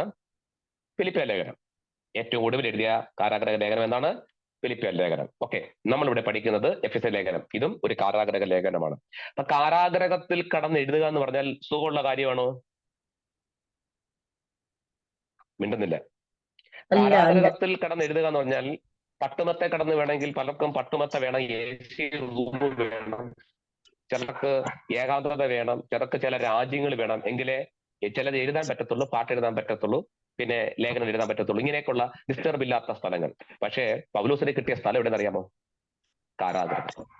കാരാഗ്രഹത്തിന്റെ അകത്ത് കിടന്നുകൊണ്ട് ഭക്തനായവൻ പറയുന്നു, I can do everything through Christ Jesus who gives me strength. എന്നെ ശക്തനാക്കുന്നവൻ മുഖാന്തരം എനിക്ക് സകലതും ചെയ്യുവാൻ കഴിയും. നോക്കണേ, എന്നെ ശക്തനാക്കുന്ന ദൈവമുണ്ട്, അത് മുഖാന്തരം സകലതും ചെയ്യുവാൻ കഴിയും. നോക്കൂ പ്രിയപ്പെട്ടവരെ, അപ്പോ എഫെസ്യ ലേഖനത്തിൽ കർത്താവ് പറയുന്ന ഒരു പദമുണ്ട്, വാക്ക് ഇൻ ഹോളിനെസ്. നമ്മൾ എങ്ങനെ നടക്കണം? വിശുദ്ധിയിൽ നടക്കണം. എങ്ങനെ നടക്കണം? വിശുദ്ധിയിൽ നടക്കണം. അശുദ്ധിയുടെ ലെവലല്ല ഇവിടെ പറയുന്നത്, വിശുദ്ധി. വിശുദ്ധിയുടെ ഓപ്പോസിറ്റ് എന്താണ്? അശുദ്ധിയാണ്. അപ്പം അശുദ്ധി എന്ന് പറഞ്ഞു കഴിഞ്ഞാല് നമ്മുടെയൊക്കെ ഉള്ളിൽ കിടക്കുന്ന ഈ, നിങ്ങൾ കേൾക്കണേ, യേശുവിന്റെ കൂടെ നടന്ന ശിഷ്യന്മാര് സത്യത്തിൽ അവരുടെ ജീവിതം കഷ്ടതയായിരുന്നേ. വിശന്ന് പൊരിഞ്ഞ് ഒന്നും കഴിക്കാനില്ലാതെ വന്നപ്പോൾ വയല് വഴി പോകുന്ന വഴിക്ക് അവരെന്ത് ചെയ്തു? അല്പം കതിരെന്ത് ചെയ്തു? പറിച്ച് അതൊക്കെ ഞെരിച്ച് അവര് കൈ കൊണ്ടങ്ങുന്നു. ഉടനെ പരീക്ഷന്മാർ അപ്പുറത്തുനിന്ന് പറഞ്ഞു, കണ്ടോ, അവർ കൈ കഴുകാതെ, നിന്റെ ശിഷ്യന്മാര് ഞങ്ങളെ കണ്ടു, അവർ കൈ കഴുകാതെ ഭക്ഷണം കഴിക്കുക. അതിൽ പോലും ന്യൂനത കണ്ടുപിടിക്കുന്ന കുറെ വ്യക്തികൾ, അങ്ങനെയുള്ളവർ ഇന്നും ഉണ്ട് പ്രിയപ്പെട്ടവരെ. അത് സഭയിലും ഉണ്ട്, ഭവനത്തിലും ഉണ്ട്, എവിടെയുണ്ട്. നോക്കണേ, അപ്പം കൈ കഴുകാതെ കഴിക്കുക. കാരണം യേശു എന്താ പറഞ്ഞേ? പുറത്തുനിന്ന് അകത്തോട്ട് പോകുന്ന ഒന്നും അല്ല ഒരു മനുഷ്യനെ അശുദ്ധനാക്കുന്നത്, മറിച്ച് ഈ അകത്ത് നിന്ന് പുറത്തേക്ക് വരുന്നത്. അത് തന്നെയാണ് വാക്ക് ഇൻ ഹോളിനെസ്. അതായത് വിശുദ്ധിയിൽ നടക്കുക എന്ന് പറഞ്ഞാൽ, എന്നെ കേൾക്കുന്ന പ്രിയപ്പെട്ടവരെ, നമ്മൾ എന്താണ്? പുറമേ അകത്തോട്ട് പോകുന്ന ഒന്നുമല്ല നമ്മളെ അശുദ്ധിയിലേക്ക് കൊണ്ടെത്തിക്കുന്നത്. നമ്മൾ വിശുദ്ധിയിൽ നടക്കുമ്പോൾ നമ്മളെ അശുദ്ധിയിലേക്ക് കൊണ്ടെത്തിക്കുന്നത് പുറത്തുനിന്ന് വന്ന് അകത്തേക്ക് കയറുന്നതല്ല, ഈ അകത്ത് നിന്ന് പുറത്തേക്ക് വരുന്നത്. അകത്ത് കിടക്കുന്ന കാര്യങ്ങളെ പറ്റിയാ പൗലോസ് ലീഗ ഈ ലേഖനത്തിൽ ശക്തമായിട്ട് പറഞ്ഞേക്കണേ. അതാ ഞാൻ പറഞ്ഞേ, നമ്മുടെ എന്താണ്, പഴയ പാരമ്പര്യം പിന്തുടർന്നുകൊണ്ട് പോവുക. അതിന് ഭക്തനായവന്റെ ഒരു പാട്ട് എഴുതി, ലോക സുഖ സൗകര്യങ്ങൾ ആകുന്ന പ്രതാപങ്ങൾ. അടുത്തത്, ഓടിയോട് കൂടി എന്നെ മാടി വിളിച്ചാൽ. എന്തൊക്കെയാണ്? ലോക സുഖ സൗകര്യങ്ങൾ ആകുന്ന പ്രതാപങ്ങൾ അത്യധിക മോടിയോടുകൂടി പ്രഭാവത്തോടുകൂടി എന്നെ മാടി വിളിച്ചാൽ, സുന്ദരന മനോഹര, നിന്നെ പിരിഞ്ഞിട്ട് എനിക്കൊരു യാത്ര ഇല്ല. മണ്ണേപ്പുറത്ത് ഞാൻ മാണിക്യം എന്ത് ചെയ്യത്തില്ല, വിടത്തില്ല. ഇതൊക്കെ പണ്ടത്തെ ഭക്തന്മാരുടെ പാട്ടാണ്, ഇന്നത്തെ അല്ലേ. അവരൊക്കെ വിശുദ്ധിയിൽ നടന്നവരാ, വിശുദ്ധിയിൽ ധാരാളം നടന്നവരാ. ഇന്നിപ്പം നടക്കുന്നു എന്ന് അഭിനയിക്കുന്നവരാ. ഞാൻ വിശുദ്ധനാണെന്ന് സ്വയം മറ്റുള്ള മുമ്പിൽ അഭിനയിക്കുന്നത്. അതെങ്ങനെ അഭിനയിക്കുന്ന അറിയാമോ? മറ്റുള്ളവന്റെ അശുദ്ധി ചൂണ്ടിക്കാട്ടിയിട്ട് ഞാനാണ് വിശുദ്ധൻ. ഹലോ, ഇവിടെ വരുന്നുണ്ടോ? മറ്റുള്ളവന്റെ അശുദ്ധി ചൂണ്ടിക്കാട്ടിക്കൊണ്ട് ഞാൻ വിശുദ്ധനാകുക. സ്വയം എന്ന് പറഞ്ഞാൽ മറ്റുള്ള കത്തുന്ന വിളക്കുകളുടെ എല്ലാം ആ തീയെ ഊതിക്കെടുത്തിയിട്ട് ഞാൻ എന്താവാ, എന്റെ വിളക്ക് മാത്രം കത്തി നിൽക്കണം. മനസ്സിലാവുന്നുണ്ടോ? എന്നെ കേൾക്കുന്ന പ്രിയപ്പെട്ടവരെ, അതാണ് ഞാൻ മറ്റുള്ളവരെ പറ്റി ഇങ്ങനെ കുറ്റം പറഞ്ഞു നടക്കുക. അവരറിയാമോ? അവരെന്ന് പറഞ്ഞാൽ എന്താ പൊന്നെ, ഇതാണ്. ഇങ്ങനെയൊക്കെ കേൾക്കാതെ, നമ്മൾ കാണാതെ കേൾക്കാതെ അവരെന്ന് പറയുക. പക്ഷെ ഞാൻ പറയുന്നത് ഒറ്റ കാര്യമേ ഉള്ളൂ, ഹൃദയത്തിന്റെ ഉള്ളിൽ ഈ അകത്തുനിന്ന് പുറത്തേക്ക് വരുന്നതാണ് നമ്മളെ ഹോളിനെസ്സിലേക്ക് നമ്മളെ നടത്തുന്നത്, നമ്മളെ അശുദ്ധിയിലേക്ക് നടത്തുന്നത്. ഇവിടെ പൗലോസ്ലീഹ പറയുന്ന ജീവിതത്തെ പറ്റി ഒരു പാഗൻ ലൈഫ്, അതായത് നമ്മുടെ ആ ഒരു വിഗ്രഹാരാധന ജീവിതത്തിൽ നിന്നും, അവിശ്വാസ ജീവിതത്തിൽ നിന്നും, പഴയ ജീവിതത്തിൽ നിന്നും ദൈവം നമ്മളെ പുതിയ സൃഷ്ടിയാക്കി പുതിയൊരു തലത്തിലേക്ക് കൊണ്ടുവന്നിട്ടുണ്ട്. അപ്പോ ഈ എഫെസ്യ ലേഖനത്തിൽ പറഞ്ഞിരിക്കുന്ന എഫെസ്യ സഭയിലെ വിശ്വാസികൾ മൊത്തം എങ്ങനെയുള്ളവരായിരുന്നു? പാഗൻ. എന്താണ്? അവരെല്ലാവരും എഫെസ്യയിലുള്ള എന്താണ്? അവരെവിടെ വന്നത്? എവിടെ നിന്നാണ്? ഒരു പാഗൻ ബാക്ക്ഗ്രൗണ്ടിൽ നിന്നാണ് അവർ വന്നത് എന്ന് പറഞ്ഞു കഴിഞ്ഞാൽ എന്താണ്? വിഗ്രഹ ആരാധികളായിട്ടുള്ള അതേ ബാക്ക്ഗ്രൗണ്ടിൽ നിന്നാണ് അവർ പുറത്തു വന്നിരിക്കുന്നത്. അപ്പം ആ അനുഭവത്തിൽ നിൽക്കുന്നവർ ഇപ്പം ആയിരിക്കുന്ന അവസ്ഥയും കൂടെ കൂട്ടി യോജിപ്പിച്ചുകൊണ്ട് അവരിൽ നിന്നും എന്തൊക്കെ മാറിപ്പോകണമെന്നാണ് പൗലോസ്ലീഹ ഇവിടെ പറഞ്ഞു വെച്ചിരിക്കുന്നത്. നിങ്ങൾ ഓരോരുത്തരായിട്ട് നിങ്ങളൊന്ന് വായിക്കണേ, ആ വചനം ഒന്ന് വായിക്കണേ. എഫെസ്യ ലേഖനം 4-ാം അധ്യായം അതിന്റെ 17 മുതലുള്ള വാക്യങ്ങൾ ഒന്ന് വായിച്ച് സഹായിക്കണേ. ആകയാൽ ഞാൻ കർത്താവിൽ സാക്ഷീകരിച്ച് പറയുന്നത് എന്തെന്നാൽ, ജാതികൾ തങ്ങളുടെ വ്യർത്ഥ ബുദ്ധി അനുസരിച്ച് നടക്കുന്നത് പോലെ നിങ്ങൾ ഇനി നടക്കരുത്. അവർ അല്പം വായിച്ചെന്താണ്? വായിച്ചൊരു പദം. ആകയാൽ ഞാൻ കർത്താവിൽ സാക്ഷീകരിച്ച് പറയുന്നത് എന്തെന്നാൽ, ജാതികൾ തങ്ങളുടെ വ്യർത്ഥ ബുദ്ധി അനുസരിച്ച് നടക്കുന്നത് പോലെ നിങ്ങൾ ഇനി നല്ല ബുദ്ധിയല്ല, വൃഥാവായിട്ടുള്ള, അത് നല്ല ബുദ്ധി എന്ന് പറയാൻ പറ്റില്ല. അങ്ങനെ നടക്കുന്ന പോലെ നിങ്ങൾ ഇനി എന്ത് ചെയ്യരുത്? നടക്കരുത്. അടുത്തത്, അവർ അന്ധബുദ്ധികളായി അജ്ഞാനം നിമിത്തം, ഹൃദയകാഠിന്യം നിമിത്തം തന്നെ ദൈവത്തിന്റെ ജീവനിൽ നിന്ന് അകന്ന് മനം തഴമ്പിച്ചു പോയവർ. ആകയാൽ അത്യാഗ്രഹത്തോടെ സകല അശുദ്ധിയും പ്രവർത്തിപ്പാൻ ദുഷ്കാമത്തിന് തങ്ങളെ തന്നെ ഏൽപ്പിച്ചിരിക്കുന്നു. നിങ്ങളോ യേശുവിൽ സത്യമുള്ളതുപോലെ അവനെ കുറിച്ച് കേട്ട് അവനിൽ ഉപദേശം ലഭിച്ചുവെങ്കിൽ ക്രിസ്തുവിനെ കുറിച്ച് ഇങ്ങനെയല്ല പഠിച്ചത്. മുമ്പിലത്തെ നടപ്പ് സംബന്ധിച്ച് ചതിമോഹങ്ങളാൽ വഷളായി പോകുന്ന പഴയ മനുഷ്യനെ ഉപേക്ഷിച്ച് നിങ്ങളുടെ ഉള്ളിലെ ആത്മാവ് സംബന്ധമായി പുതുക്കം പ്രാപിച്ച് സത്യത്തിന് ഫലമായ നീതിയിലും വിശുദ്ധിയിലും ദൈവാനുരൂപമായി സൃഷ്ടിക്കപ്പെട്ട പുതിയ മനുഷ്യനെ ധരിച്ചുകൊള്ളുവിൻ. ആകയാൽ പോഷ്ക് ഉപേക്ഷിച്ച് ഓരോരുത്തരും താന്റെ കൂട്ടുകാരനോട് സത്യം സംസാരിപ്പിൻ. നാം തമ്മിൽ അവയവങ്ങളല്ലോ. അപ്പൊ ഇവിടെ പൗലോസ്ലീഹ എന്താണ്? അപ്പൊ ഒരു വിശ്വാസിയിൽ നിന്നും ഒഴിച്ചു കളയേണ്ട, ഉരിഞ്ഞു കളയേണ്ട എന്താണ് സ്വഭാവ ദൂഷ്യങ്ങളെയാണ് പൗലോസ്ലീഹ പറഞ്ഞിരിക്കുന്നത്. എത്രയാണ്? ഒരു 6 കൂട്ട ദൂഷ്യങ്ങളെയാണ് പൗലോസ്ലീഹ ഇവിടെ പറഞ്ഞിരിക്കുന്നത്. മനസ്സിലാകുന്നുണ്ടോ? നമ്മളിൽ നിന്നും ഉരിഞ്ഞു കളയേണ്ട, എടുത്തു കളയേണ്ടത്. ഒന്ന്, നമ്മൾ എടുത്തു കളയേണ്ടത് നമ്മുടെ ഉള്ളിലെ കയ്പിനെ നമ്മൾ എടുത്തു കളയണം. എന്താണ്? കയ്പിനെ എടുത്തു കളയണം. 2, കോപത്തെ നമ്മൾ എടുത്തു കളയണം. 3, ക്രോധത്തെ റാത്തിനെ എടുത്തു കളയണം. അതുപോലെ തന്നെ 4,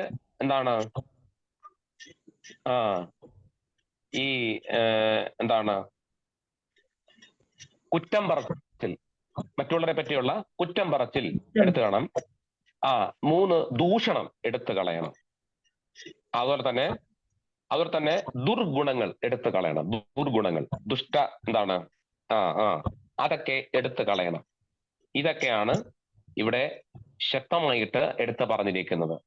വേറൊരർത്ഥത്തിൽ കൊടുത്തിരിക്കുന്നത്, നിങ്ങൾ ലക്ഷ്യമില്ലാത്തവരാകരുത്, അന്ധന്മാരായി തീരരുത്, ദൈവമില്ലാത്തവരായി തീരരുത്, നിങ്ങൾ അപമാനത്തിൽപ്പെട്ടവരായി തീരരുത്. ഇങ്ങനെ കുറെ കാര്യാദികൾ വിശുദ്ധ വേദപുസ്തക അടിസ്ഥാനത്തിൽ കൊടുത്തിട്ടുണ്ട്. പക്ഷെ ഇവിടെ കളയേണ്ടുന്നതായിട്ടുള്ള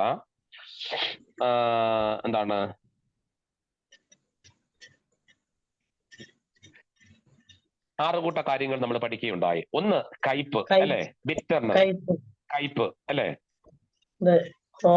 എന്ന് പറഞ്ഞാല് ക്ഷമിക്കുവാൻ മനസ്സില്ലാത്ത മനോഭാവം. ഇതാണ് കയ്പ്. എന്താണ് കയ്പ്? ക്ഷമിക്കുവാൻ മനസ്സില്ലാത്ത മനോഭാവം. ഇതിനെയാണ് കയ്പ് അല്ലെങ്കിൽ ബിറ്റർനെസ് എന്ന് പറയുന്നത്.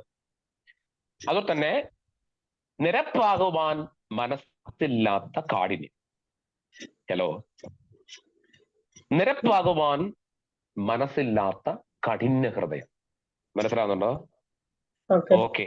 അപ്പോ അതുപോലെ തന്നെ ഈ ദീർഘനാളുകളായിട്ട് എന്തെങ്കിലും കാര്യങ്ങൾ ഇങ്ങനെ ഹൃദയത്തിൽ വെച്ചുകൊണ്ട് നടക്കുക. ചില പറയാറില്ലേ, ക്ഷമിക്കാൻ എളുപ്പമാണ്, പക്ഷെ മറക്കാൻ പാടാ. ക്ഷമിക്കാൻ എളുപ്പമാ. ക്ഷമിക്കണേ, തിരുവത്താഴ് ശുശ്രൂഷയ്ക്കൊക്കെ എഴുന്നേറ്റുന്നുണ്ട് നമ്മൾ പറയുന്നൊരു പദമുണ്ട്, കർത്താവെ ഈ തിരുവത്താഴ് ശുശ്രൂഷയിൽ എനിക്ക് പങ്കുകൊള്ളുവാൻ ഞാൻ ആഗ്രഹിക്കുന്നു. എനിക്ക് ആരോടും വിരോധമില്ല, ആർക്കെങ്കിലും വിരോധം ഉണ്ടെങ്കിൽ എന്നോട് ക്ഷമിക്കണം, എനിക്ക് ക്ഷമിക്കാൻ മനസ്സില്ല എന്ന് പറഞ്ഞാൽ അർത്ഥം ഇത്രയേ ഉള്ളൂ. എന്താണ്? ക്ഷമിക്കാൻ എളുപ്പമാണ്, പക്ഷേ അടുത്തത് എന്താണ്? മറക്കാൻ ഭയങ്കര പാടാ. അപ്പോ ഇവിടെ കയ്പെന്ന് പറഞ്ഞത് എന്താണ്? ദീർഘനാളുകളായിട്ട് വെച്ചോണ്ട് നടക്കുക ഉള്ളിന്റെ ഉള്ളിൽ. വെട്ടിക്കൊല്ലും, നിന്നെ നോക്കട്ടെ എന്ന് പറഞ്ഞ് നമ്മുടെ ഹൃദയത്തിൽ ഇങ്ങനെ വെച്ചുകൊണ്ട് നടക്കുക. പ്രിയപ്പെട്ടവരെ, വല്ലതും മനസ്സിലാവുന്നുണ്ടോ? അപ്പോ ഈ കയ്പെന്ന് പറഞ്ഞതാണ് സ്നേഹത്തിന്റെ വിപരീതമാണ് കയ്പ്, അല്ലേ? അപ്പം നമ്മൾ ആരോടും കയ്പായിരിക്കരുത്. പറഞ്ഞേ, നമ്മൾ ആരോടും എങ്ങനെ ഇരിക്കരുത്? കയ്പായിട്ടിരിക്കരുത് എന്ന് പറഞ്ഞാൽ, കയ്പാകുക എന്ന് പറഞ്ഞാൽ മനസ്സിലായല്ലോ എന്താണ്? ക്ഷമിക്കുവാൻ മനസ്സില്ലാത്ത മനോഭാവം. അടുത്തത് എന്താണ്? നിരത്താൻ കഴിയാത്ത കാഠിന്യം. ഓക്കെ. അപ്പൊ ദീർഘ നാളുകളായിട്ട് ഹൃദയത്തിൽ വെച്ചുകൊണ്ടിരിക്കുന്ന, അല്ലേ, കോപങ്ങൾ, ഹൃദയത്തിൽ വെച്ചുകൊണ്ടിരിക്കുന്ന കോപങ്ങൾ, അങ്ങനെയുള്ള വൈരാഗ്യങ്ങൾ, വൈബുദ്ധികൾ, ഇതൊക്കെയാണ് എന്താണ്? കയ്പ് അഥവാ ബിറ്റർനെസ് എന്ന് പറഞ്ഞിരിക്കുന്നത്. അടുത്തത് കോപം, ആംഗ്രി, അല്ലെ? ആങ്കർ അല്ലെങ്കിൽ ആംഗ്രി, കോപം. മനസ്സിലാകുന്നുണ്ടോ? കോപം എന്ന് പറഞ്ഞാൽ നമുക്ക് എല്ലാവർക്കും അറിയാം എന്താണ്? പ്രതികാരം ചെയ്യാനുള്ള ആഗ്രഹം. കൊല്ലാൻ നിന്നെ, പ്രതികാരം ചെയ്യാനുള്ള ആഗ്രഹം, അല്ലേ? അപ്പം പ്രതികാരം ചെയ്യാനുള്ള ആഗ്രഹത്തോടു കൂടി നമ്മൾ എന്ത് ചെയ്യുക? ജീവിക്കുക. കോപം, അല്ലേ? എന്ന് പറഞ്ഞാല് ദൈവത്തിന്റെ പരിശുദ്ധാത്മാവിന്റെ പ്രവൃത്തിക്ക് വിപരീതമാണ് കോപം. മനസ്സിലാകുന്നുണ്ടോ? ഇനി ഞാൻ ഒരു കാര്യം പറയാം. കോപമുണ്ട്, രോഷമുണ്ട്. പറഞ്ഞേ, കോപമുണ്ട്, രോഷമുണ്ട്. കോപം വേറെ, രോഷം വേറെ. കോപമുണ്ടായാൽ അവിടെ എന്താണ്? കോപിച്ചാൽ പാപം ചെയ്യരുത്. കോപിച്ചാൽ എന്ത് ചെയ്യരുത്? കോപിച്ചോ, പക്ഷെ കോപിച്ചാൽ എന്ത് ചെയ്യരുത്? പാപം ചെയ്യരുത്. എന്ന് പറഞ്ഞു കഴിഞ്ഞാൽ കോപത്തിൽ എന്താ ഉണ്ടാകുന്നത്? അടുത്ത നടപടികളാണ് ഉണ്ടാകുന്നത്. ഒരു കോപത്തിന് ചെയ്തു കൂട്ടുന്ന കാര്യങ്ങൾ വലുതാണല്ലേ. പെട്ടെന്നുള്ള കോപത്തില് നമ്മൾ കാട്ടിക്കൂടുന്നത് പലതാണ്. മനസ്സിലായില്ലേ? രോഷം എന്ന് പറയുന്നത് അവിടെ ഒരു വ്യക്തിയെ വിടിവിക്കുക ചെയ്യുന്നത്. മനസ്സിലാകുന്നുണ്ടോ? ഈ ശൗൽ 1000 കൊന്നു, ദാവീദോ 10,000 കൊന്നു എന്ന് പറഞ്ഞപ്പം ശൗലിന് എന്തുണ്ടായി? ദാവീദിനോട് കോപം ഉണ്ടായി. കുന്തം കൊണ്ട് കുത്താനുള്ള ലെവല്. ആ അർത്ഥം എന്താണ്? അവനെ ഇല്ലാതാക്കുക എന്നുള്ളതാണ്. പക്ഷേ ഈ യോർദാന്റെ വൻകാട്ടിൽ നിന്നുകൊണ്ട്, യോർദാന്റെ തീരത്ത് നിന്നുകൊണ്ട് ഭക്തനായ സ്നാപകയോഹന്നാൻ അവിടെ കൂടിയവരെ നോക്കിയിട്ട് പറഞ്ഞൊരു വാചകമുണ്ട്. സർപ്പസന്തതികളെ ഒറ്റ വിളി വിളിച്ചു. അത് കോപത്തോടു കൂടിയല്ല, അത് രോഷമാണ്, ആത്മീയ രോഷമാണ്. നിങ്ങൾ മാനസാന്തരപ്പെടുന്നില്ലല്ലോ, നിങ്ങൾ ദൈവഭാഗത്തേക്ക് വരുന്നല്ലോ.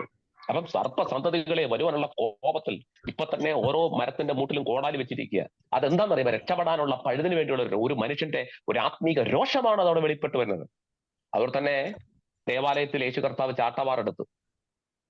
ചാട്ടവാറെടുത്തിട്ട് അവിടെ കാണുന്നത് എല്ലാവരെയും അടിച്ച് പുറത്ത് ചാടിച്ചു. അവിടെ കാണിച്ചത് കോപമല്ല, മറിച്ച് എന്താണ്? രോഷമാണ്. അവിടെ വെളിപ്പെട്ടത് എന്താണ്? രോഷമാണ്. ദൈവസന്നിധിയിൽ അവിടെ വെളിപ്പെട്ടത് രോഷമാണ്. പ്രിയപ്പെട്ടവരെ, ആ രോഷം അവനെ വല്ലാത്ത രീതിയിൽ പിടിച്ച്, സ്തോത്രം. അതുകൊണ്ട് അവിടെ ഒരു വിടുതലാണ് ദൈവം ആഗ്രഹിക്കുന്നത്. അപ്പൊ കോപം വേറെ, രോഷം വേറെ. ദൈവമക്കളായ നമ്മൾ എന്ത് ചെയ്യരുത്? കോപിച്ചോ, പക്ഷെ കോപിച്ചാൽ എന്ത് ചെയ്യരുത്? പാപം ചെയ്യരുത്. അതായത് കോപിച്ചാൽ പിന്നെ പ്രതികാരം, പിന്നെ അങ്ങോട്ട്, പിന്നെ പഹ, പിന്നെ അങ്ങനെ പോകും. അപ്പം ഈ ലെവലിലേക്ക് നമ്മൾ എന്ത് ചെയ്യരുത്? ഇടപെടരുത്. ഓക്കെ. അടുത്തത് ഇതിനൊക്കെ ഒത്തിരി റെഫറൻസുകളും കാര്യങ്ങളൊക്കെ ഉണ്ട്, ഞാനത് പറയുന്നില്ല. അടുത്തത് മൂന്നാമത്തത് ക്രോധം. മൂന്നാമത്തെ എന്താണ്? റാത്ത്. റാത്ത് റാത്ത് കേൾക്കുക. ക്രോധം എന്താണ്? ഈ കോപാധിക്യവും കോപത്തിൽ കവിഞ്ഞതും അതോടൊപ്പം തന്നെ എന്താണ്? പ്രതികാരവും ഇതെല്ലാം കൂടെ കൂടിച്ചേർന്നതാണ് ക്രോധം എന്ന് പറയുന്നത്. ബൈബിളിൽ പറയുന്നത് ക്രോധം എന്താണ്? ദാത്യം, ദ്വന്ദ്പക്ഷം, ഭിന്നത, അസൂയ എന്നൊക്കെ പറയുന്നുണ്ടല്ലോ. അതായത് ദൈവക്രോധം എന്ന് പറയുമ്പോൾ നമ്മൾ ബൈബിൾ വായിക്കുമ്പോൾ കാണുന്നത് ദൈവത്തിന്റെ ന്യായവിധിയാണ്, അല്ലെ? ദൈവത്തിന്റെ ക്രോധം എന്ന് പറയുമ്പോൾ എന്താണ്? ദൈവത്തിന്റെ ന്യായവിധിയാണ് നമുക്ക് കാണുവാൻ കഴിയുന്നത്. അപ്പോ ഇവിടെ ഈ ക്രോധം എന്ന് പറയുമ്പോൾ അവിടെ ഒരു പ്രവൃത്തിയാണ് വെളിപ്പെട്ട് വരുന്നത്. ക്രോധത്തിൽ എന്താ ഉണ്ടാകുന്നത്? ഒരു പ്രവൃത്തിയാ നമ്മുടെ. അപ്പൊ നമുക്കൊരു ന്യായം ഉണ്ടാകണം, ന്യായത്തിന്റെ കാര്യങ്ങൾ ഉണ്ടാകണം എന്നുള്ള രീതിയിൽ നമ്മൾ കാട്ടിക്കൂട്ടുന്ന കാട്ടായത്തങ്ങൾ,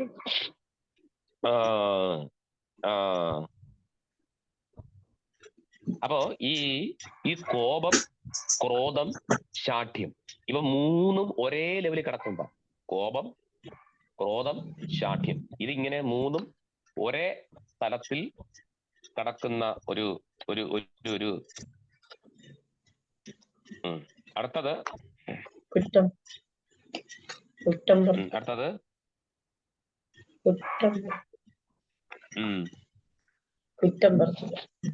അതായത് ഇനി നാലാമത്തെ തോന്നുന്നു കുറ്റം പറച്ചിൽ.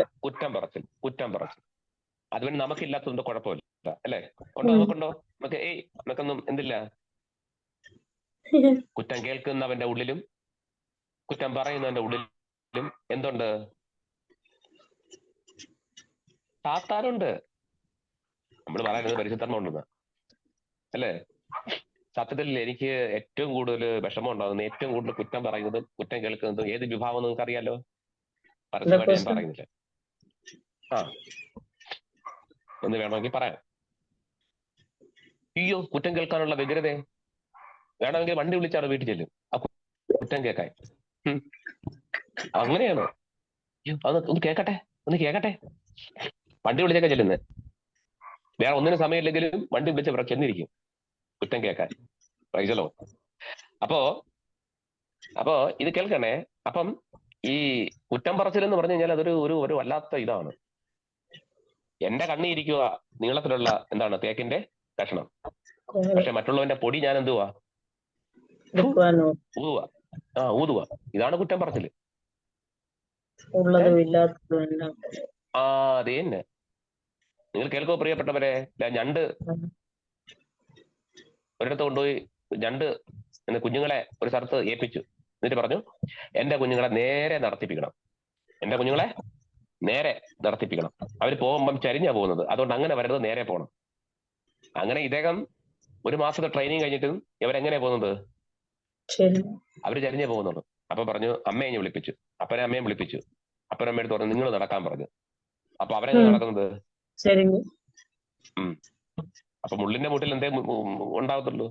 മുള്ളേ ഉണ്ടാകത്തുള്ളൂ, അല്ലേ? വേറൊന്നും ഉണ്ടാകത്തില്ല.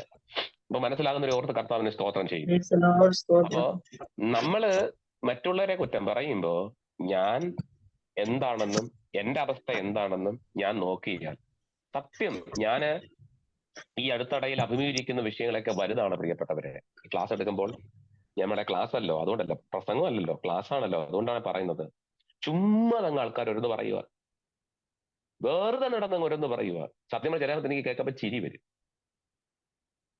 അവരെ ഓർത്ത് എനിക്ക് സഹതാപം തോന്നും. ഓരോരുത്തർ പറയുന്ന ഓരോരോ വാചകങ്ങളാണ്. നമ്മളൊരു ജീവിതം കൂട്ടിമുട്ടിക്കാൻ ഓടുന്നതിന്റെ പെടാപാടിലാണ്. കർത്താവെ, എങ്ങനെയെങ്കിലും അത് മിനിസ്ട്രി തലത്തിലായിക്കൊള്ളട്ടെ, അത് ഈ പഠിപ്പിക്കൽ ലെവലായിക്കൊള്ളട്ടെ, അല്ലെങ്കിൽ അത് മ്യൂസിക്കൽ ലെവലിലായിക്കൊള്ളട്ടെ, ഏതെങ്കിലും തലത്തിൽ എങ്ങനെയെങ്കിലും കർത്താവെ അറിയപ്പെടുന്ന ഒരു തലത്തിലേക്ക് ദൈവം എന്നെ എത്തിക്കണേ എന്ന് പറഞ്ഞ് ഇങ്ങനെ ഓടുക, ഇങ്ങനെ വെപ്രാളം പിടിച്ച് ഓടുക. അതിന്റെ ഇടയിലാണ് ആൾക്കാർ നിന്നുകൊണ്ട് എന്ത് ചെയ്യുന്നത്? ഇങ്ങനെ പറയുന്നത്. പറയുമ്പോൾ അറിയാതെ അങ്ങ് നിന്ന് പോകും. ഇപ്പൊ ഞാൻ എന്നെ സ്നേഹിക്കുന്ന ഒത്തിരി വ്യക്തികളുണ്ട്. ഞാൻ അവരോട് പറയും, എന്താ ഇങ്ങനെ? പിന്നെ അവരെല്ലാം ആശ്വസിപ്പിക്കുന്ന ഒരു കാര്യമുണ്ട്, ബലമുള്ള വൃക്ഷത്തിന് എന്തുള്ളൂ? ഏറുള്ളൂ. എന്റെ ദൈവദാസനെ, നിങ്ങൾക്ക് ബലമുണ്ട്, അതുകൊണ്ടാണ് ഇങ്ങനെ ഏറ് വരുന്നെന്നാണ് എന്റെ അടുത്ത് പറഞ്ഞ് എന്നെ ആശ്വസിപ്പിച്ചത്. ഒരു കണക്കിന് നോക്കിയപ്പോൾ എനിക്കും അതാ മനസ്സിലായത്. ശരിയല്ലേ? ഓടുന്ന വണ്ടിക്ക് പ്രശ്നമുള്ളൂ, ഓടാത്ത വണ്ടിക്ക് എന്തില്ല? പ്രശ്നമില്ല. കാർപോർച്ചി കിടക്കുന്ന കാറിന് വല്ല പ്രശ്നമുണ്ടോ? ഓടുന്ന വണ്ടിയാണെങ്കിൽ പല പ്രശ്നങ്ങളും ഉണ്ടാകും, പലതിലും അഭിമുഖീകരിക്കേണ്ടി വരും. ലോകത്തിൽ നിങ്ങൾക്ക് കഷ്ടങ്ങളുണ്ട്, എങ്കിലും ധൈര്യപ്പെടുവിൻ, ഞാൻ ലോകത്തെ ജയിച്ചിരിക്കുന്നു എന്ന് കർത്താവ് പറഞ്ഞു. അപ്പോ ഈ മിണ്ടാതിരിക്കുന്നവർക്കൊന്നും ഒരു കുഴപ്പമില്ല, മിണ്ടുന്നവനെ എവിടെയും വിഷയമുള്ളൂ, എവിടെയും പ്രശ്നമുള്ളൂ. ഇപ്പൊ നമ്മൾ ആരുടെ ജീവിതം എടുത്ത് പഠിച്ചാലും, ആരെ കുറിച്ച് നല്ല വാക്ക് പറഞ്ഞാലും, എന്തൊക്കെ പറഞ്ഞാലും, നമ്മളൊരു വ്യക്തിയോട് ഇന്ന വ്യക്തി എങ്ങനെയുണ്ടെന്ന് ചോദിച്ചാൽ നല്ലത് പറയോ? പറയത്തില്ല. സ്വന്തം അപ്പനായാലും അമ്മയായാലും പറയും, ആ ഇളയ മോൻ എങ്ങനെയുണ്ട്? ഓ, ഇളയ മോനെ സംബന്ധിച്ചിടത്തോളം മൂത്തവരൊക്കെ ഏകദേശമൊക്കെ ഓക്കെയാണ്, പക്ഷെ അവനെ സംബന്ധിച്ചിടത്തോളം ഇടയ്ക്ക് അവന് ഉള്ളി തിന്നുന്ന ഒരു സ്വഭാവമാണ്. ഓ, അതെന്തോ വലിയ സ്വഭാവമാണോ ഉള്ളി തിന്നുന്നത്? പിന്നെ അന്വേഷിച്ച് വന്നപ്പോഴാണ് മനസ്സിലായത്, വെള്ളം അടിച്ചതിന് ശേഷം ചെറിയൊരു ഉള്ളി കഴിക്കും. അപ്പൻ ഉള്ളിയുടെ കാര്യം പറഞ്ഞോളൂ എന്ന് പറഞ്ഞ കണക്ക് അന്വേഷിച്ച് വരുമ്പം എല്ലാവർക്കും എന്തുണ്ട്? മൂസി കിടന്ന കള്ളൻ എന്താ പറഞ്ഞേ? എടാ, നമ്മൾ തപശിക്ഷാവധിയിലാ കിടക്കണേ അല്ലേ? ഇവനോ ഒരു കുറ്റവും ചെയ്തില്ല. നമ്മളെല്ലാവരും എന്താണ്? നമ്മൾ ഇന്ന് ചെയ്തതിന്റെ തനി ശിക്ഷയാണ് നമുക്ക് കിട്ടിയത്. നമ്മൾ ചെയ്തതിന്റെ നമ്മുടെ കയ്യിരിപ്പിനനുസരിച്ചാണ് കിട്ടിയിരിക്കുന്നത്. അപ്പൊ ലോകത്തിൽ എല്ലാവരും സമശിക്ഷാവിധിയിലെ പൊയ്ക്കൊണ്ടിരിക്കണേ. ഇവിടെ ആരും പെർഫെക്റ്റ് ഇല്ല. ഇവിടെ ആരും ഞാൻ അങ്ങ് വിശുദ്ധനാണെന്ന് പറയാൻ ഒക്കത്തില്ല. ഞാൻ വിശുദ്ധനാണെന്ന് ആർക്കും പറയാൻ പറ്റത്തില്ല. ഒരു വ്യക്തിയെ പോലും ഇവിടെ നീതിമാൻ ആരുമില്ല, ഒറ്റ ഒരുത്തം പോലും ഇല്ലെന്ന് കർത്താവിന് വചനം പറയണേ. പിന്നെ നാൾത്തോറും തങ്ങളുടെ അങ്കുകളെ വെളിപ്പിച്ച്, കർത്താവെ എന്നെ ഒന്ന് കഴുകണമേ, ഐ നീഡ് എ സാന്റിഫിക്കേഷൻ, എനിക്കൊരു ശുദ്ധീകരണം ആവശ്യമാണെന്ന് പറഞ്ഞ് ദൈവത്തിൽ നിന്ന് ശുദ്ധീകരണം പ്രാപിച്ച് നമ്മളിങ്ങനെ മുന്നോട്ട് പോകുന്നത് മാത്രമേ ഉള്ളൂ അല്ലേ? നമ്മൾ നേരത്തെ കറഞ്ഞല്ലോ, കറ, ചുളുക്കം, വാട്ടം, മാലിന്യം, ഇതിൽ നിന്നൊക്കെയാണ് ദൈവം നമ്മളെ കൊണ്ടുവന്നത് അല്ലേ? നമ്മളെല്ലാവരും മനുഷ്യരാണ്, പച്ച മനുഷ്യരാണ്, ഈ ജഡത്തിൽ ജീവിക്കുന്നവരാണ്. അതിന്റെ സ്വഭാവങ്ങൾ കാണിച്ചുകൊണ്ടിരിക്കും. അതാണ് പറഞ്ഞത് പാഗൻ ലൈഫ്. ഇസ്രായേലിനെ പറ്റി ഞാൻ നേരത്തെ ചൂണ്ടിക്കാണിച്ചതുപോലെ, ഇസ്രായേലിന്റെ ജീവിതത്തിലും, ഇസ്രായേൽ മരുഭൂമിയിലാണെങ്കിൽ പോലും അവരുടെ മനസ്സിൽ ഇപ്പോഴും ഇസ്രായേൽ കിടക്കുക എന്ന് പറഞ്ഞതുപോലെ നമ്മുടെ ഉള്ളിലും അതുപോലെ കിടക്കുക. ഇതൊക്കെയാണ് നമ്മുടെ ജീവിതത്തിൽ വന്നിങ്ങനെ നമ്മളെ അലട്ടിക്കൊണ്ടിരിക്കുന്നത്, കുറ്റം പറച്ചിലുകൾ. ഓക്കെ, ഇനി അഞ്ചാമതായിട്ട് എന്താണ്? ദൂഷണം. എന്താണ് ഈ ദൂഷണം എന്ന് പറയുമ്പോൾ? ദൈവദൂഷണം എന്നുണ്ടല്ലേ? ദൈവദൂഷണമുണ്ട് എന്ന് പറഞ്ഞാൽ ദൈവത്തിനെതിരായിട്ട് പറയുന്ന വാക്കുകൾ. ദൈവദൂഷണം എന്ന് നിങ്ങൾക്ക് അറിയാമോ? ഇനി ഞാൻ വേറെ കാര്യം പറയാം, നിങ്ങൾ ശ്രദ്ധിച്ച് കേൾക്കുക. ദൈവദൂഷണം എന്ന് പറഞ്ഞു കഴിഞ്ഞാൽ, എനിക്ക് ഭയങ്കര പേടിയാണ് സത്യം പറഞ്ഞാൽ. ഇപ്പോൾ ഈ സ്റ്റേജിലൊക്കെ നിന്നൊക്കെ പ്രസംഗിക്കുമ്പോൾ, അല്ലെങ്കിൽ സഭയിലൊക്കെ നിന്ന് പ്രസംഗിക്കുമ്പോൾ എനിക്ക് പേടിയാണ്. ആത്മാവ് ഇങ്ങനെ പറയുന്നു, പരിശുദ്ധാത്മാവ് ഇങ്ങനെ പറയുന്നു. സത്യത്തിൽ ആത്മാവ് പറയുന്നുണ്ടോ? ആത്മാവ് ഒന്നും പറയുന്നില്ല, മിണ്ടാതിരിക്കുക. പരിശുദ്ധാത്മാവിനെ ദുഃഖിപ്പിക്കരുത്, പരിശുദ്ധാത്മാവിനെ കെടുത്തരുത്. നമ്മളിവിടെ കിടന്നുകൊണ്ട് പറയുകയാണ് ആത്മാവ് ഇങ്ങനെ പറയുന്നു. ആത്മാവ് പറഞ്ഞ കാര്യം പോലുമല്ല. നമ്മൾ പറയുന്നു ആത്മാവ് പറഞ്ഞു, ആത്മാവ് പറഞ്ഞു. അത് ആത്മാവിനെതിരെയുള്ള ദൂഷണമാണ് അല്ലേ? ഇപ്പൊ നമ്മളെ ഇതിന്റെ അകത്ത് നമ്മുടെ എന്താണ് ലത എന്ന് പറഞ്ഞൊരു സഹോദരി, ലത ഷാജി എന്ന് പറഞ്ഞ സഹോദരി ഇതിനകത്ത് ഇങ്ങനെ കാര്യങ്ങളൊക്കെ ഇങ്ങനെ പറഞ്ഞുകൊണ്ടിരിക്കുന്നു. അപ്പോ സഹോദരി ഒന്നും പറയാതിരിക്കെ ഞാൻ പറയുക, നമ്മുടെ ലത സഹോദരി ഇങ്ങനെ പറഞ്ഞു എന്ന് ഞാൻ പറഞ്ഞാൽ, ഇത് കേട്ട ലത സഹോദരി എന്ത് പറയും? ലത സഹോദരി പറയാത്ത ഒരു കാര്യം ലത സഹോദരി പറഞ്ഞു എന്ന് ഞാൻ പറഞ്ഞാൽ, ലത സഹോദരി കേൾക്കുമ്പോൾ എന്തായിരിക്കും എന്നെ കുറിച്ചുള്ള അഭിപ്രായം? അല്ല, പുകഴ്ത്തി പറയുന്നു പറഞ്ഞാലും ലത സഹോദരി ഇങ്ങനെ പറഞ്ഞു, അല്ലെങ്കിൽ ലത സഹോദരി ഇങ്ങനെ പറഞ്ഞു എന്ന് ഞാൻ പറഞ്ഞു കഴിഞ്ഞാൽ, അപ്പൊ എന്നെ വിളിച്ചിട്ട് ചോദിക്കും, പാസ്റ്ററെ, പേഴ്സണലി വിളിച്ചിട്ട് ചോദിക്കും, പാസ്റ്ററെ എപ്പോഴാണ് ഞാൻ പാസ്റ്റർ ഇങ്ങനെ കാര്യം പറഞ്ഞേ? ഞാൻ ഒരു അക്ഷരവും ഞാൻ പാസ്റ്ററിനോട് പറഞ്ഞിട്ടില്ല. പിന്നെ പാസ്റ്റർ തന്നെ ഞാൻ പറയാത്ത കാര്യം ഇങ്ങനെ പറഞ്ഞേക്കണേ അല്ലേ? അതായത് ലത സഹോദരി പറയാത്ത ഒരു കാര്യം ഞാൻ വേറൊരു വ്യക്തിയോട് പറഞ്ഞിട്ട് പറയുകയാണ്, ലത സഹോദരി പറഞ്ഞു എന്ന് പറഞ്ഞാൽ, ഇത് ലത സഹോദരി അറിയുമ്പോൾ ലത സഹോദരിയുടെ മനോഭാവം എന്തായിരിക്കും? എന്തുമാകാൻ സാധ്യതയുണ്ട്? എനിക്കറിയത്തില്ല, എന്തുമാകാൻ സാധ്യതയുണ്ട്. ചിലപ്പോൾ ഈ കാണുന്ന മുഖമല്ലായിരിക്കാം. പാസ്റ്ററെ, എനിക്ക് പാസ്റ്ററോട് പേഴ്സണലി ഒരു കാര്യം പറയാനുണ്ട്. എന്താണ്? പാസ്റ്റർ ഒരു വ്യക്തിയോട് വിളിച്ച് പറഞ്ഞല്ലോ, ഞാൻ പറഞ്ഞു എന്നൊരു പദം ഞാൻ എപ്പോഴാ പാസ്റ്ററോട് പറഞ്ഞേ? അങ്ങനെയെങ്കിലും ചിന്തിച്ചു നോക്കിയാൽ നമ്മുടെ ഉള്ളിൽ തന്നിരിക്കുന്ന പരിശുദ്ധാത്മാവ് പറയാത്തൊരു കാര്യം ഞാൻ പറഞ്ഞു എന്ന് പറയുമ്പോൾ ആത്മാവ് എന്തായിരിക്കും? സ്തോത്രം. അവിടെ കൊണ്ട് ഞാൻ ഫുൾ സ്റ്റോപ്പ് ഇടട്ടെ. അപ്പൊ ദൂഷണം അല്ലേ? അപ്പൊ ദൈവദൂഷണമുണ്ട്, പരദൂഷണമുണ്ട് അല്ലേ? എന്തുണ്ട്? ദൈവദൂഷണമുണ്ട്, പരദൂഷണം. മറ്റുള്ളവരെ പറ്റി എന്ത് ചെയ്യുക? തെറ്റായിട്ട് പറയുക, മറ്റുള്ളവരെ പറ്റി തെറ്റായിട്ട് അവതരിപ്പിക്കുക, തെറ്റായിട്ട്. സത്യം പറഞ്ഞാല് ഒരു വ്യക്തിയെ, ഞാൻ എന്റെ വാട്സാപ്പിൽ കൊടുത്തിരിക്കുന്ന ഒരു പദമുണ്ട്, 1 word can break a person and make a person. ഒരു വാക്ക് കൊണ്ട് ഒരു വ്യക്തിയെ നമുക്ക് തകർക്കാനും പറ്റും, ഒരു വാക്ക് കൊണ്ട് ഒരു വ്യക്തിയെ നമുക്ക് പണിയാനും പറ്റും. നമ്മുടെ വാക്ക് കൊണ്ട് വ്യക്തി പണിയപ്പെടും, നമ്മുടെ വാക്ക് കൊണ്ട് ഒരു വ്യക്തി തകരപ്പെടും, അല്ലേ? മലയാളികളുടെ വാക്കുകൊണ്ട് ഇന്നത്തെ ന്യൂസിൽ കൊടുത്തിരിക്കുന്ന ഒരു പദം കേട്ടപ്പോൾ ഞെട്ടിപ്പോയി. ഈ ജപ്തി നോട്ടീസ് കൈ കെട്ടി അവിടെ ഇങ്ങനെ ഭീഷണിപ്പെടുത്തിക്കൊണ്ടിരുന്നു. ഞങ്ങൾ ജപ്തി എന്ന് പറഞ്ഞ ഭീഷണിപ്പെടുത്തി അദ്ദേഹം എന്ത് ചെയ്തു? ആത്മഹത്യ ചെയ്തു. ആ വീട് ഭയങ്കര ദുഃഖത്തിൽ കഴിഞ്ഞുകൊണ്ടിരിക്കുന്നു. ആ വാക്കാണ് അദ്ദേഹത്തെ ആത്മഹത്യയിലേക്ക് നയിച്ചത്. നേരെ മറിച്ച് ഒരു നല്ല വാക്ക് പറഞ്ഞിരുന്നെങ്കിലോ, താങ്കൾ ഒരു കാര്യം ചെയ്യും, നിങ്ങൾക്ക് അടയ്ക്കേണ്ട രീതിയിൽ നിങ്ങൾ കുറച്ചുകൊണ്ട് അടയ്ക്കുന്നൊക്കെ പറഞ്ഞ് ഒരു സാന്ത്വന വാക്ക് പറഞ്ഞിരുന്നുവെങ്കിൽ ഇങ്ങനൊരു മരണം ആ വീട്ടിൽ സംഭവിക്കത്തില്ലായിരുന്നു. പക്ഷെ അതിനവരെ പ്രലോഭിപ്പിച്ചുകൊണ്ട് അവരെ മോശമായ വാക്കുകൾ പറഞ്ഞ് അവരെ വല്ലാതാക്കി തകർക്കുന്ന ഒരു തലത്തിലേക്ക് 6 ലക്ഷം രൂപയുടെ കടം, അത് കുടിശ്ശിക കൂടി 6 ലക്ഷം രൂപ ആയതാ. അവർ എടുത്തത് കുറച്ചേ ഉള്ളൂ, പക്ഷെ അത് കൂടി പലിശ കൂടി അങ്ങനെ എത്തപ്പെട്ടതാ. ഞാൻ പറയട്ടെ, ഒരു വാക്കുകൊണ്ട് ഒരു വ്യക്തിയെ നമുക്ക് വളർത്താനും പറ്റും, ഒരു വാക്കുകൊണ്ട് ഒരു വ്യക്തിയെ തകർക്കാനും പറ്റും. അപ്പൊ പരദൂഷണമുണ്ട്. ചിലരെ കാണുമ്പോൾ ചിലർ പറയും, അയ്യോ അടുത്തല്ലേ അവരിങ്ങനെ പരദൂഷണം പറയുന്ന ആൾക്കാരാ, പരദൂഷണം പറഞ്ഞുകൊണ്ട് നടക്കുന്ന വ്യക്തികളാ, അല്ലേ? അപ്പം പരദൂഷണം പാടില്ല, ദൈവദൂഷണം പാടില്ല. ഇതൊന്നും ദൈവജനത്തിന് അതുപോലെ മറ്റുള്ളവരെന്ത് ചെയ്യുക? പരിഹസിക്കുക, മറ്റുള്ളവരെന്ത് ചെയ്യുക? ഹാസ്യമാക്കുക. ഇതൊക്കെയാണ് പരദൂഷണം എന്ന് പറയുന്നത്, അല്ലേ? എന്ന് പറഞ്ഞാൽ എന്താണ്? ദൂഷണം എന്ന് പറഞ്ഞാൽ എന്താണ്? ബൈബിൾ പറയുന്നു, 1-ാം സങ്കീർത്തനം തോന്നുന്നു, പരിഹാസിയുടെ ഇരിപ്പിടം, അല്ല 1-ാം സങ്കീർത്തനല്ലേ? 1-ാം സങ്കീർത്തനം, ദുഷ്ടന്മാരുടെ ആലോചന പ്രകാരം നടക്കാതെയും പാപികളുടെ വഴി നിൽക്കാതെയും പരിഹാസികളുടെ ഇരിപ്പിടത്തിൽ എന്ന് പറഞ്ഞാൽ ദൂഷണം പറയുന്നവന്റെ ഇരിപ്പിടത്തിൽ പോയിരിക്കുന്നു. ഞാൻ പരിഹസിക്കുക, കളിയാക്കുക. ചിലർക്ക് ഇച്ചിരി കളിയാക്കൽ കൂടുതലല്ലേ? ചിലർ കളിയാക്കും. അയ്യോ എനിക്കറിയാം, എന്റെ കുറെ സ്നേഹിതന്മാര് പാസ്റ്റർമാരുണ്ട്. നമ്മൾ അങ്ങോട്ടൊക്കെ ചെന്ന് കഴിഞ്ഞാൽ ഇവര് എന്തൊക്കെ കോമഡിയാ പറയണേ. കോമഡി പറഞ്ഞിട്ട് അങ്ങ് ഭയങ്കര ചിരി, എല്ലാവരും ഭയങ്കര ചിരിയാ. ഒരു സമയത്തേക്ക് നമുക്ക് കൊള്ളാം, എപ്പോഴും പറഞ്ഞാലോ. പക്ഷെ നമുക്ക് വേണമെങ്കിൽ ചിരിക്കുന്ന വാക്കുകൾ എപ്പോഴും നല്ല ചിരി നല്ലതാണ്. കർത്താവ് അവരെ നോക്കി ചിരിക്കുന്നു എന്നാ പറയുന്നത്, അല്ലേ? എപ്പോഴും സന്തോഷിപ്പിക്കുന്ന പൗലോസ് ലീഗ പറയുന്നത്. അപ്പൊ നമുക്ക് ചിരിക്കുന്ന വാക്കുകൾ കേട്ട് നമുക്ക് സന്തോഷിക്കാം. പക്ഷെ ഒരുത്തരം തകർത്തുകൊണ്ട് നമ്മൾ എന്ത് ചെയ്യരുത്? ഇപ്പൊ സൈക്കിളിൽ നിന്ന് വീണു, നമ്മുടെ ദൂരായിരുന്നു ചിരിക്കും, അല്ലേ? ആ വീണവൻ എന്തായിരിക്കും? സൈക്കിളിൽ നിന്ന് വീണവൻ എന്തായിരിക്കും? അവനാ സൈക്കിളിൽ നിന്ന് വീണതിന്റെ വെപ്രാളത്തിൽ അവൻ എന്തൊക്കെ അസുഖം പിടിച്ച നാളെ അവനെ അനുഭവിക്കും, അത് വേറെ വിഷയം. പക്ഷെ നമ്മളത് കണ്ടിട്ട് എന്ത് ചെയ്യുക?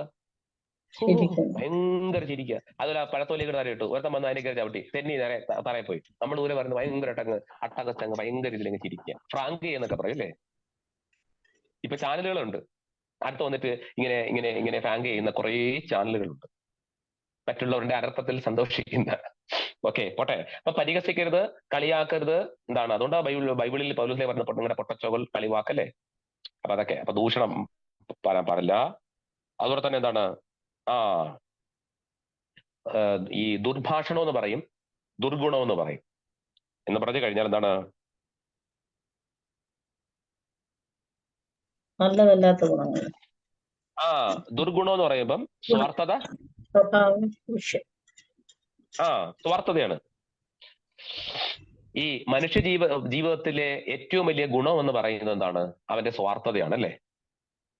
അവന്റെ സ്വാർത്ഥതയാണ്. അപ്പം ഏറ്റവും വലിയ ഗുണം സ്വാർത്ഥതയാകുമ്പോൾ തന്നെ അതെങ്ങനെ വെളിച്ചത്ത് വരുന്നെന്ന് പറഞ്ഞു കഴിഞ്ഞാൽ അതാണ് അർത്ഥം. സൽസ്വഭാവം. എന്താണ്? നല്ല സ്വഭാവത്തിലൂടെ, അല്ലെ? നല്ല സ്വഭാവത്തിലൂടെ ഒരു വ്യക്തിക്ക് എന്തുണ്ടാകുന്നു? സ്വാർത്ഥത ഉണ്ടാകുന്നു.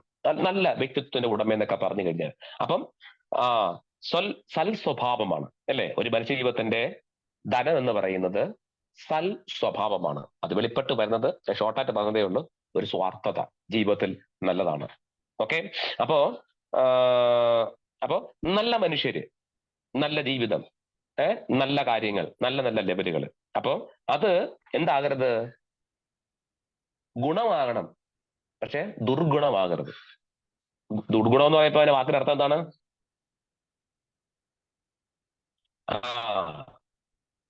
വിക്കറ്റ്നെസ് എന്നാ പറയുന്നത്.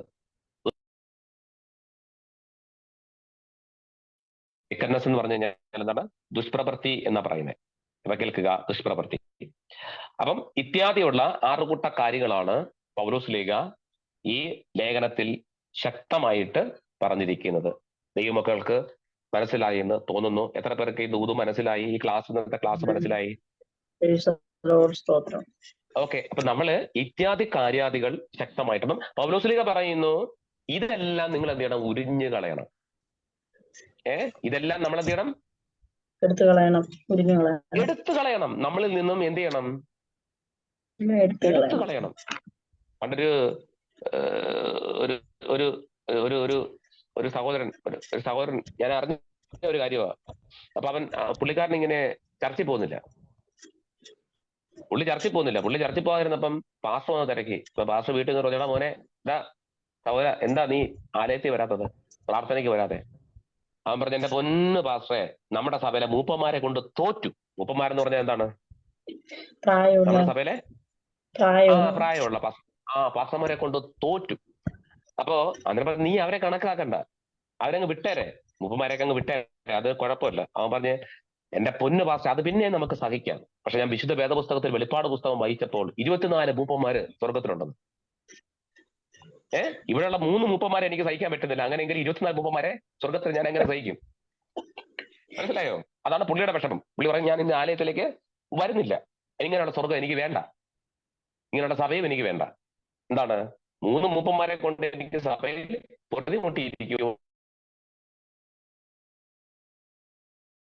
നിന്റെ കൃതാവ് ഇങ്ങനെ ഇരിക്കണേ, നിന്റെ താടി ഇങ്ങനെ ഇരിക്കണേ, നിന്റെ മുടി എന്താ ഇങ്ങനെ സൈഡ് വെച്ച് മാറിയത്, നിന്റെ ഇതെന്താ അതെന്താ, ഇത് 24 മണിക്കൂർ ചെന്ന് കയറിയാലേ വെറുതെ ഉള്ളൂ.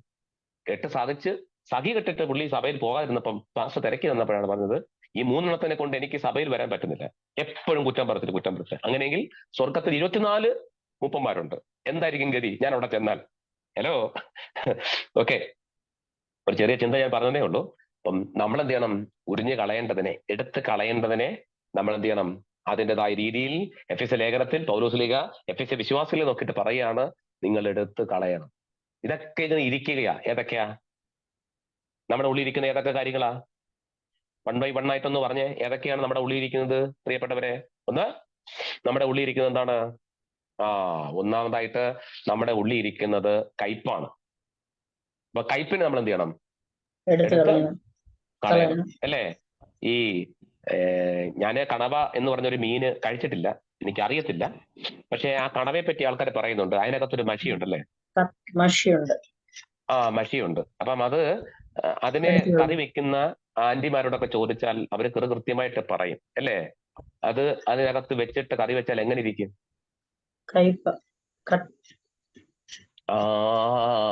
കയ്പ്, മഷി. അത് അവിടെ വെച്ചും കൊണ്ട് അതിനെ എടുത്തിട്ട് നല്ല പോലെ പുറത്ത് കഴുകിയിട്ട് എടുത്ത് കറി വെക്കാൻ തുടങ്ങി കഴിഞ്ഞാൽ കൂട്ടാൻ പറ്റുമോ? ഇല്ല, പറ്റത്തില്ല.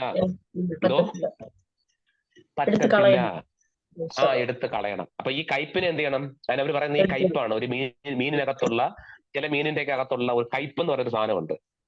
ചില അമ്മമാര് പറഞ്ഞ കേട്ടിട്ടുണ്ട്. ആ കയ്പ് അവരെടുത്ത് കളയും. എന്തിനാണെന്ന് അറിയാമോ?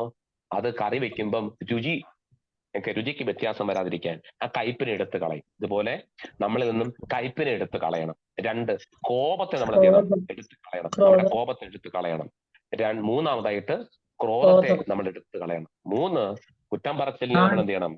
എടുത്ത് കളയണം. 4 കുറ്റം എടുത്ത് കളയണം. 5 ദൂഷണത്തെ എടുത്ത് കളയണം. 6 അല്ലെങ്കിൽ ദുഷ്ടപ്രവൃത്തിയെ, വികർണസിനെ നമ്മൾ എന്ത് ചെയ്യണം? എടുത്ത് കളയണം. ഈ കാര്യങ്ങളെല്ലാം പൗലോസ് പറയുന്നു, നമ്മളിൽ നിന്നും, വിശ്വാസികളെ, നമ്മളിൽ നിന്നും ഇതെല്ലാം എടുത്തു കളയണം എന്ന് പറഞ്ഞതിന്റെ അർത്ഥം ഇത്രയേ ഉള്ളൂ. നമ്മൾ പഴമയിൽ പെട്ടവരല്ല, നമ്മളൊരു പാഗൻ ബാക്ക്ഗ്രൗണ്ടിൽ പെട്ടവരായിരുന്നു ഇന്നലകളിൽ. പക്ഷെ ഇപ്പം നമ്മൾ പാഗൻ ബാക്ക്ഗ്രൗണ്ട് അല്ല ഫോളോ ചെയ്യുന്നത്. കർത്താവിൽ യേശുവിന്റെ രക്തത്താൽ എന്താണ്? ശുദ്ധീകരണം പ്രാപിച്ചിട്ട് യേശുവിന്റെ എന്താണ്? വിശുദ്ധിയിൽ നമ്മൾ നടക്കണം. Walk in holiness. എന്താണ്? അതുകൊണ്ട് പഴയ മനുഷ്യനെ എന്ത് ചെയ്യണം? നമ്മൾ എന്ത് ചെയ്യണം? ഉരിഞ്ഞ് കളയണം. അതല്ലേ എഫെസ്യ ലേഖനം 4:22 പറയുന്നത് എന്താണ്? മുമ്പിലത്തെ നടപ്പ് സംബന്ധിച്ച് ചതിമോഹങ്ങളാൽ പഴയ മനുഷ്യനെ എന്ത് ചെയ്യാ? ഉപേക്ഷിച്ച്, അല്ലേ? നിങ്ങളുടെ ഉള്ളിലെ ആത്മാവ് സംബന്ധമായി പുതുക്കം പ്രാപിച്ച് സത്യത്തിന്റെ ഫലമായി നീതിയിലും വിശുദ്ധിയിലും ദൈവാനുരൂപമായി സൃഷ്ടിക്കപ്പെട്ട പുതിയ മനുഷ്യനെ ധരിച്ചുകൊള്ളു. അപ്പം ക്രിസ്തുവിന്റെ പാഠശാലയിൽ നിന്നും പരിശീലനം പ്രാപിച്ചിട്ടുള്ള എന്താണ്? ദൈവമക്കളെ നോക്കിയിട്ട് പൗലോസ് പറയുകയാണ്, നിങ്ങൾ എന്ത് ചെയ്യണം? ഉരിഞ്ഞു കളയുക എന്ന് പറഞ്ഞിരിക്കുന്നത്. ഒരു മൃഗത്തിന്റെ എന്താ പറയണ്ടേ ശരീരം അല്ലെ, ആ തോല് യാഗവസ്തുവിനെ കൊണ്ടുവന്നിട്ട് യാഗം അർപ്പിക്കാൻ കൊണ്ടുവരുമ്പം നമ്മൾ കണ്ടു എന്താണ് പുള്ളി ഉള്ളത്, വെളുത്തത്, കറുത്ത പുള്ളിയുള്ള പല രീതിയിൽപ്പെട്ട നിറത്തോടു കൂടിയ ആ കണം എന്താണ് കാളകളെയാണ് നമ്മൾ കണ്ടത് അല്ലെ, ആറ്റുകൊറ്റന്മാരെയാണ് നമ്മൾ കണ്ടത്. പക്ഷെ യാഗവസ്തുവിൽ കൊണ്ടുവന്ന് യാഗം അർപ്പിച്ച് അതിന്റെ തൊലി ഉരിഞ്ഞു കഴിഞ്ഞാൽ അറിയോ ഇത് ഇന്ന ശോശാമ കൊണ്ടുവന്ന കാളയാണെന്ന്? ഇന്ന വ്യക്തി കൊണ്ടുവന്ന കാളയെന്ന് അറിയോ? നമ്മളൊക്കെ ഇറച്ചിക്കടയിൽ പോകുന്നവരാണ്, അവിടെ തൂക്കിട്ടിങ്ങനെ കണ്ടു കഴിഞ്ഞാൽ ഇത് ഇന്നതാണ്, ഇന്ന കളറോട് നിന്ന് ആ കളർ അവിടെ കാണത്തില്ല, എല്ലാം ഒരേപോലെ. ഈക്വാലിറ്റി നമുക്ക് കാണുവാൻ കഴിയും അല്ലെ, തുല്യത നമുക്ക് കാണുവാൻ കഴിയും. ക്രിസ്തുവിൽ നമ്മളെല്ലാവരും ആരാണ്? ഒരപ്പത്തിന്റെ അംശികളും ഒരു പാനപാത്രത്തിന്റെ ഓഹരികളുമാണ് അല്ലെ. പലതായിരുന്ന നമ്മൾ ഒരു മനസ്സായിട്ടിരിക്കുന്നു. പക്ഷെ പറഞ്ഞിട്ട് കാര്യമില്ല, അത് വേദപുസ്തകത്തിൽ വചനത്തിൽ മാത്രമേ ഉള്ളൂ, അല്ലാതെ ഒന്നുമില്ല. ഗ്ലോറി. മനസ്സിലായവരെ ഓർത്ത് ഞാൻ കർത്താവിന് സ്തോത്രം ചെയ്യുകയാണ്. നാം ഒന്ന് എന്നൊക്കെ പറയുന്നത് വിശുദ്ധ വേദപുസ്തകത്തിൽ മാത്രമേ ഉള്ളൂ. ഇന്നിന്റെ കാലഘട്ടം നോക്കിക്കഴിഞ്ഞാൽ നാം ഒന്നെന്നുള്ള ലെവലൊന്നും നടക്കത്തില്ല പ്രിയപ്പെട്ടവരെ. അങ്ങനെയൊക്കെ ഉള്ള കാര്യങ്ങൾ വരണമെങ്കിൽ ഒരു വിവാഹം വരണം അല്ലെ. ഒരുവളുടെ ജീവിതത്തിൽ ഒരു വിവാഹം വരണം. അപ്പോഴറിയാം അപ്പം ഒന്നാകുന്നു നമ്മൾ പനപാത്രത്തിന്റെ ഓഹരികൾ ആണോ? മിണ്ടുന്നില്ലല്ലോ. സ്തോത്രം. കല്യാണം വരുമ്പോ മച്ചാനും എല്ലാവരും മച്ചാന് അല്ലേ, മച്ചാനെ വായോ മച്ചാനെ വാ, ദാറ്റ്സ് ഓൾ. മനസ്സിലാകുന്നുണ്ടോ? അപ്പൊ പിന്നെ കല്ലുമേൽ വീട്, പിന്നെ കുരിശുമൂട്ടിൽ, പിന്നെ ആ ലെവലിലേക്ക് എത്തപ്പെടുകയാണ്.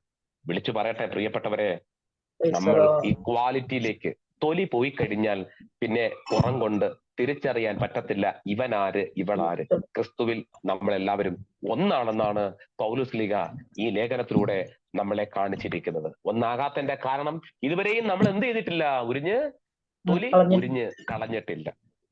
മനസ്സിലാകുന്നുണ്ടോ? എൻ്റെ അടുത്തൊരു ഞാനൊരു സ്നാന ശുശ്രൂഷ ചെയ്യാൻ പോകുന്ന സമയത്ത് അവിടെ സ്നാനപ്പെടാൻ വന്ന ഒരു പയ്യൻ എടുത്ത് പറഞ്ഞു, അങ്ങളെ സ്നാനത്തിന്റെ ക്ലാസ്സിന് ഞാൻ പോയായിരുന്നു. ഞാൻ പറഞ്ഞു ഗുഡ്, നല്ല കാര്യം, അങ്ങൾ ക്ലാസ് എടുക്കട്ടെ. അങ്ങളുടെ ക്ലാസ് നീ കേൾക്കണം. ഞാൻ പറഞ്ഞു എന്തോ അവനെ ആഗ്രഹം? അതെ, ഞങ്ങളുടെ ഇവിടെ ക്ലാസ് എടുക്കാൻ വന്ന ഒരു ക്ലാസ് പറഞ്ഞു, പഴയ മനുഷ്യൻ എന്ന് പറയുമ്പം കറുത്ത ഷർട്ടാണ്. ആ കറുത്ത ഷർട്ട് നമ്മൾ ഊരി കളഞ്ഞിട്ട് പിന്നെ വെള്ള ഷർട്ട് എടുത്തിരുന്നു. കറുത്ത ഷർട്ട് ഊരിയിട്ട് വെള്ള ഷർട്ട് എടുത്തിരുന്നു. ഞാൻ പറഞ്ഞു നല്ല കാര്യം തന്നെ, അത് തന്നെയാണ്, അങ്ങനെ തന്നെയാണ് നമ്മൾ സ്നാനം വെളുക്കുമ്പം ക്രിസ്തുവിനോടുകൂടെ പങ്കാളിയാകാൻ, ക്രിസ്തുവിനോട് ചേരാൻ നമ്മൾ സ്നാനം വെളുക്കുമ്പം പഴയത് കഴിഞ്ഞിട്ട് ഉരിഞ്ഞു കളഞ്ഞിട്ട് പുതിയ നമ്മൾ ഏറ്റെടുക്കുന്നു. അവിടെ ഞാൻ പറയുക, കറുപ്പിട്ടിട്ട് അത് ഉരിഞ്ഞു കളഞ്ഞിട്ട് വെള്ളയിട്ടു, വേണമെങ്കിൽ അവസരം വരുമ്പം ആ വെള്ളയും നമുക്ക് ഊരിയിട്ട് ഇടയ്ക്കൊക്കെ നമുക്ക് കറുപ്പിടാലോ. മനസ്സിലാകുന്നുണ്ടോ? അവന്റെ ചിന്ത പോയതാ, അവന്റെ കാര്യം പോയതാ. അവൻ എന്തുകൊണ്ട് അങ്ങനെ പറഞ്ഞു എന്നുള്ളത് ഞാൻ പിന്നെ അറിഞ്ഞപ്പോഴാണ് മനസ്സിലായത്. സ്തോത്രം. അപ്പൊ പറഞ്ഞിട്ട് സാരം ഈ ഉടുപ്പ് മാറ്റുന്ന പോലെ മാറ്റിയെടുക്കാനുള്ളൊന്നും അല്ല ഇത്. ഇതൊരു ഇത് ദൈവത്തിന്റെ മുമ്പിൽ നാം ചെയ്തേണ്ട ഒരു വലിയൊരു പ്രോസസ്സാണ് പ്രിയപ്പെട്ടവരെ. അപ്പോ പഴയ മനുഷ്യനെ ഉരിഞ്ഞു കളയുക എന്ന് പറഞ്ഞാൽ പഴയ സ്വഭാവം, പഴയ പ്രവൃത്തി, പഴയ കാര്യങ്ങൾ, ഒത്തിരി കാര്യങ്ങളുണ്ട്. ഇതിനെ വചനത്തിന്റെ ഓരോരുത്തരുടെ മർമ്മങ്ങൾ ഇങ്ങനെ എടുത്തെടുത്ത് പറഞ്ഞു കഴിഞ്ഞാൽ എഫെസ്യ ലേഖനത്തിൽ പൗലോസ് പറയുന്ന ഓരോരോ കാര്യങ്ങൾ. അപ്പൊ പഴയ മനുഷ്യനെ ഉരിഞ്ഞു കളയുക, മനസ്സിനെ പുതുക്കുക അല്ലെ. മനസ്സൊരുക്കുക നാം ഒരു പുതുക്കത്തിനായി ക്രിസ്തേശുവിൻ സാക്ഷികളായി. അപ്പം മനസ്സിനെ എന്ത് ചെയ്യണം? നമ്മള് പുതുക്കണം. മനസ്സ് ക്രിസ്തുവിന്റെ വചനത്താൽ നമ്മുടെ മനസ്സിനെ നമ്മൾ എന്ത് ചെയ്യണം? പുതുക്കണം. പിന്നെ ഉരിഞ്ഞു കളഞ്ഞു എന്ന് പറയുമ്പോ തന്നെ ആ കളഞ്ഞിട്ട് അത് നിൽക്കാനല്ല, അവിടെ നെക്കൽനെസ് അല്ല അവിടെ പറഞ്ഞിരിക്കുന്നത്. എന്നിട്ട് പുതിയ മനുഷ്യനെ പുതിയതിനെ ധരിക്കുക. അപ്പൊ ഒന്ന് മാറിയെങ്കിലേ മറ്റേ ധരിക്കാൻ പറ്റത്തുള്ളൂ. രണ്ട് തോണിയിൽ കാല് വെച്ചാൽ എന്തായിരിക്കും തീരും അവസ്ഥ? താഴത്തു. ഇരു മനസ്സുള്ളവൻ തന്റെ വഴിയിലൊക്കെയും സ്ഥിരമല്ല. അപ്പം പഴയതിനെ നമ്മൾ ഉരിഞ്ഞു കളഞ്ഞാൽ പുതിയത് നമുക്ക് ധരിക്കാൻ പറ്റും അല്ലെ. ഒരു ഷർട്ട് ഊരി കളയാതെ, അല്ലെങ്കിൽ നമ്മൾ ഇട്ടിരിക്കുന്ന ഡ്രസ്സ് അത് മാറാതെ വേറൊരു ഡ്രസ്സ് നമുക്ക് ഇടാൻ പറ്റത്തില്ല. പുതിയ ഡ്രസ്സ് നമുക്ക് ഇടാൻ പറ്റത്തില്ല. അപ്പൊ പുതിയത് ഇടണമെങ്കിൽ നമ്മൾ പഴയത് എന്ത് ചെയ്യണം? തീർച്ചയായിട്ടും എടുത്ത് കളയണം, ഉപേക്ഷിക്കണം എന്നാണ് പൗലോസ് ഈ വചനത്തിലൂടെ പറഞ്ഞിരിക്കുന്നത്. അപ്പോ നമുക്കൊരു പോരാട്ടമാണ് ഇതിപ്പോ. എന്താണ് നമ്മൾ ഇതൊരു പോരാട്ടമാണല്ലേ. 4:25 പറഞ്ഞിരിക്കുന്നത് എന്താണ്? ഒരു പോരാട്ടത്തെ പറ്റിയാണ് ഇവിടെ പറഞ്ഞിരിക്കുന്നത്. കോപം, എന്താണ് നമ്മൾ പഠിച്ച 6 കൂട്ട കാര്യങ്ങൾ എന്നിവിടെയുള്ള ഒരു പോരാട്ടം അല്ലെ, എന്നിവിടെയുള്ള ഒരു പോരാട്ടമാണ്. അപ്പം നമ്മളുടെ യഥാർത്ഥമായിട്ടുള്ള ജീവിതത്തെ പറ്റി ഇവിടെ പറഞ്ഞിരിക്കുന്നു. ഒന്ന്, നമ്മുടെ ഒരു പാഗൻ ലൈഫ് ഉണ്ടായിരുന്നു. 2, ക്രിസ്ത്യൻ ലൈഫ് എന്ന് പറയുന്നത് അത് നമുക്ക് ഫോളോ ചെയ്യാനുള്ളതാണ്. ക്രിസ്ത്യൻ ലൈഫ് എന്ന് പറയുന്നത് അത് ഫോളോ ചെയ്യാൻ ഉള്ളതാണ്. അപ്പൊ നമ്മള് ഇനി അടുത്തതെന്ന് പറഞ്ഞാൽ നമ്മൾ പിടിച്ചെടുക്കാനുള്ളത്. 1, കളയാനുള്ളത്. 2, പിന്തുടരാനുള്ളത്. 3, നമ്മൾ എന്താണ് പ്രാപിക്കാനുള്ളത്. ഏതൊക്കെയാണ്? സത്യം, സ്നേഹം അല്ലെ. സത്യവും സ്നേഹവും നമ്മൾ എന്ത് ചെയ്യണം? നമ്മുടെ ജീവിതത്തിൽ എന്താണ് പ്രവൃത്തി പദത്തിലേക്ക് കൊണ്ടുവരണം. സത്യവും, അപ്പം ഇത് ഒരിക്കൽ പോലും മാറിപ്പോകാൻ പാടില്ല. ഇത് നമ്മൾ എന്ത് ചെയ്യണം? നമ്മുടെ ജീവിതത്തിൽ സത്യവും സ്നേഹവും നമ്മുടെ ജീവിതത്തിൽ അതിൻ്റെതായ രീതിയിൽ കൊണ്ടുവരണം. പക്ഷെ മറ്റതിനെ നമ്മൾ എന്ത് ചെയ്യണം? പോരാടണം. പറഞ്ഞാട്ടെ, മറ്റേ നമ്മൾ എന്ത് ചെയ്യണം? പോരാടണം.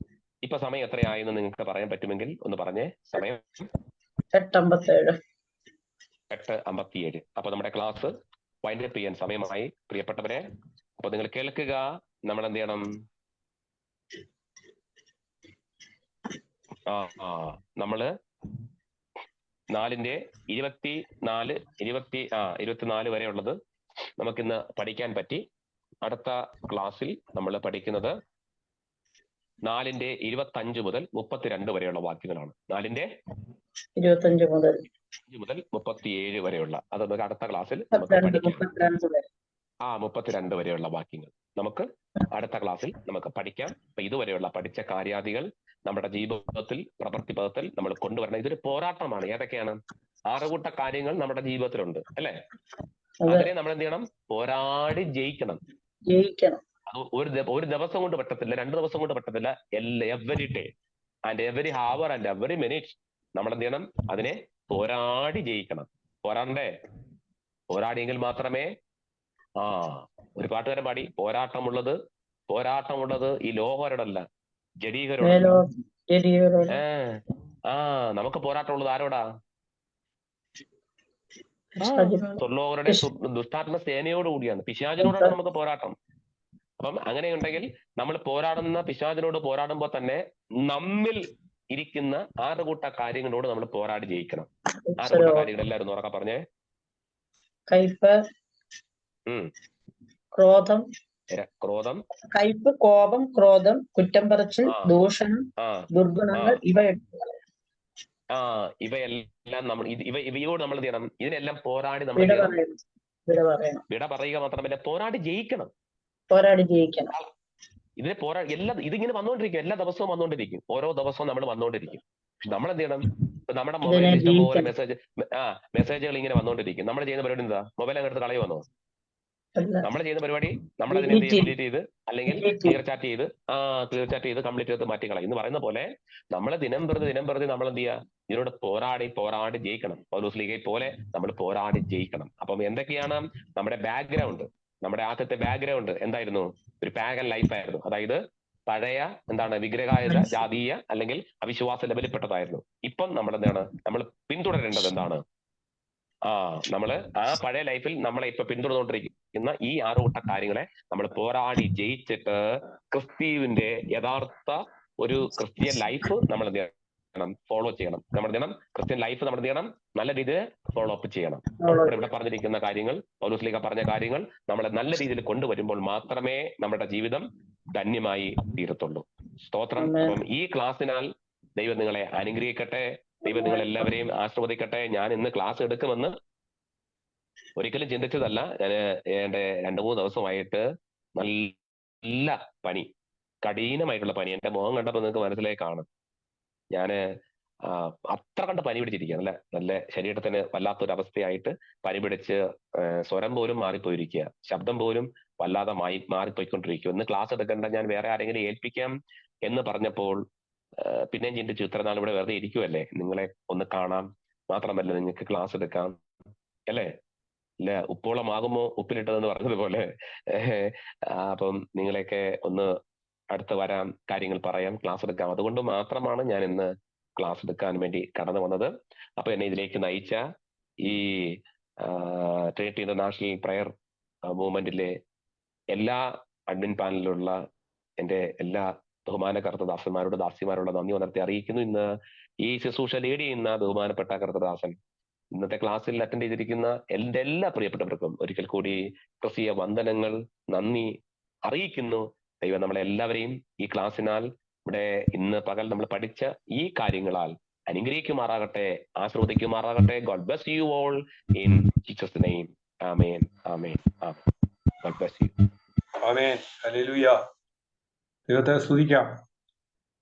അനുഗ്രഹീതമായിരിക്കുന്ന ദൈവവചനം നമ്മളെ പഠിപ്പിച്ച കർത്താവിന്റെ ദാസൻ പാസ്റ്റർ കർലൻ കൊട്ടാരക്കരയോടുള്ള പ്രത്യേകാലുള്ള നന്ദിയും സ്നേഹവും അറിയിക്കുന്നു. ദൈവം ധാരാളമായിട്ട് അനുഗ്രഹിക്കട്ടെ.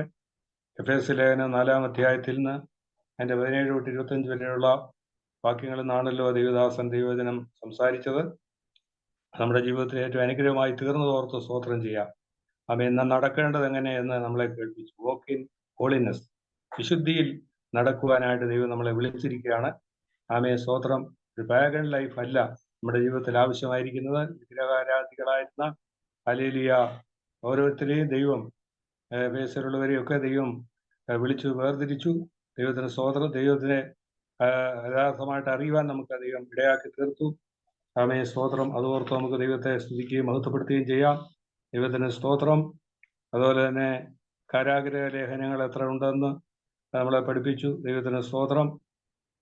അതുപോലെ കയ്പും ക്രോധവും ദൂഷണവും ദുർഗുണങ്ങളും അതുപോലെയുള്ളതായിരിക്കുന്ന മുഖാന്തരം നാം അന്ധരായി തീരാതെ നാം ഇതെല്ലാം ഉപേക്ഷിച്ച് മുന്നോട്ട് പോകണം എന്ന് നമ്മളെ കേൾപ്പിച്ചല്ലോ. ദൈവദൂഷണം, ദുർഗുണം, അതുപോലെ ദുഷ്ടന്മാരുടെ ആലോചന പ്രകാരം നടക്കരുതെന്നുള്ള കാര്യം ഇതൊക്കെ നമ്മളെ കേൾപ്പിച്ചല്ലോ. ഉരിഞ്ഞു കളയേണ്ടതിനെ ഉരിഞ്ഞു കളയണം, എടുത്തു കളയേണ്ടതിനെ എടുത്തു കളയണം, സത്യവും സ്നേഹവും പ്രവൃത്തിപഥത്തിൽ കൊണ്ടുവരണം, പോരാടി അതിനെ ജയിക്കണം. ദൈവത്തിന് സ്തോത്രം. ദൈവദാസനെ ദൈവം കരങ്ങളെടുത്ത് ഓർത്ത് ദൈവത്തെ സ്തുതിക്കുന്നു. ഹല്ലേലൂയ. വർഷിപ്പ് ലീഡ് ചെയ്ത പാസ്റ്റർ ഷാജി ജോസഫിനെയും ഫാമിലിയെ ഓർത്ത് ദൈവത്തെ സ്തുതിക്കുന്നു. ഇതിൽ സംബന്ധിച്ച ഓരോരുത്തരെയും കർത്താവ് അനുഗ്രഹിക്കട്ടെ. നമുക്ക് ദൈവസന്നിധിയിൽ തല വണക്കാം, പ്രാർത്ഥിക്കാം. മഹാപരിശുദ്ധനും നിത്യനുമായ ഞങ്ങളുടെ ദൈവമേ, സ്വർഗീയ പിതാവേ, അനുഗ്രഹിക്കപ്പെട്ട ഈ നല്ല സമയത്തിനായി നന്ദിയോടെ സ്തോത്രം ചെയ്യുന്നു. ഈ വെള്ളിയാഴ്ചയുടെ സന്ധ്യാസമയത്തിനായി സ്തോത്രം. കർത്താവെ ഹല്ലേലൂയ. ഇന്റർനാഷണൽ പ്രയർ മിനിസ്ട്രിയുടെ കർത്താവെ അഭിമുഖത്തിൽ നടക്കുന്ന സ്തോത്രം ബൈബിൾ ക്ലാസ് ഏറ്റവും അനുഗ്രഹമായി തീരുവാൻ കർത്താവ് ഇടയാക്കിക്കൊണ്ട് സ്തോത്രം. പ്രാർത്ഥിച്ച ഓരോ വിഷയത്തിന്റെയും ദൈവിക മറുപടി കാണുവാൻ തക്കണം ദൈവം പിന്നെ സഹായിക്കുമാറാകണമെന്ന് പ്രാർത്ഥിക്കുന്നു. കർത്താവെ, ദൈവദാസനെ ദൈവം കരങ്ങളെടുത്ത് ഉപയോഗിച്ചതോർത്ത് ദൈവത്തിന് സ്തോത്രം ചെയ്യുന്നു. എഫേസ്യ ലേഖനം 4-ാം അധ്യായത്തിന്റെ 17 തൊട്ട് 25 വരെയുള്ള വാക്യങ്ങളിൽ കൂടി ഞങ്ങളെ കേൾപ്പിച്ച നല്ല ആലോചനകൾക്കായി ദൈവത്തെ സ്തുതിക്കുന്നു. കർത്താവെ, പഴയകാല അനുഭവത്തിൽ പോകുവാനല്ല ഞങ്ങളെ ദൈവം വിളിച്ചിരിക്കുന്നത്, പുതിയ അനുഭവത്തിൽ പോകുവാൻ ദൈവം ഞങ്ങൾക്ക് എല്ലാവർക്കും ഇടയാക്കണമെന്ന് പ്രാർത്ഥിക്കുന്നു. നന്ദിയോടെ സ്തോത്രം. കർത്താവ്, ഇസ്രായേൽ മക്കൾ മിസ്രയീം വിട്ടിട്ടും മിസ്രയീം അവരുടെ ഉള്ളിൽ നിന്ന് പോയില്ല.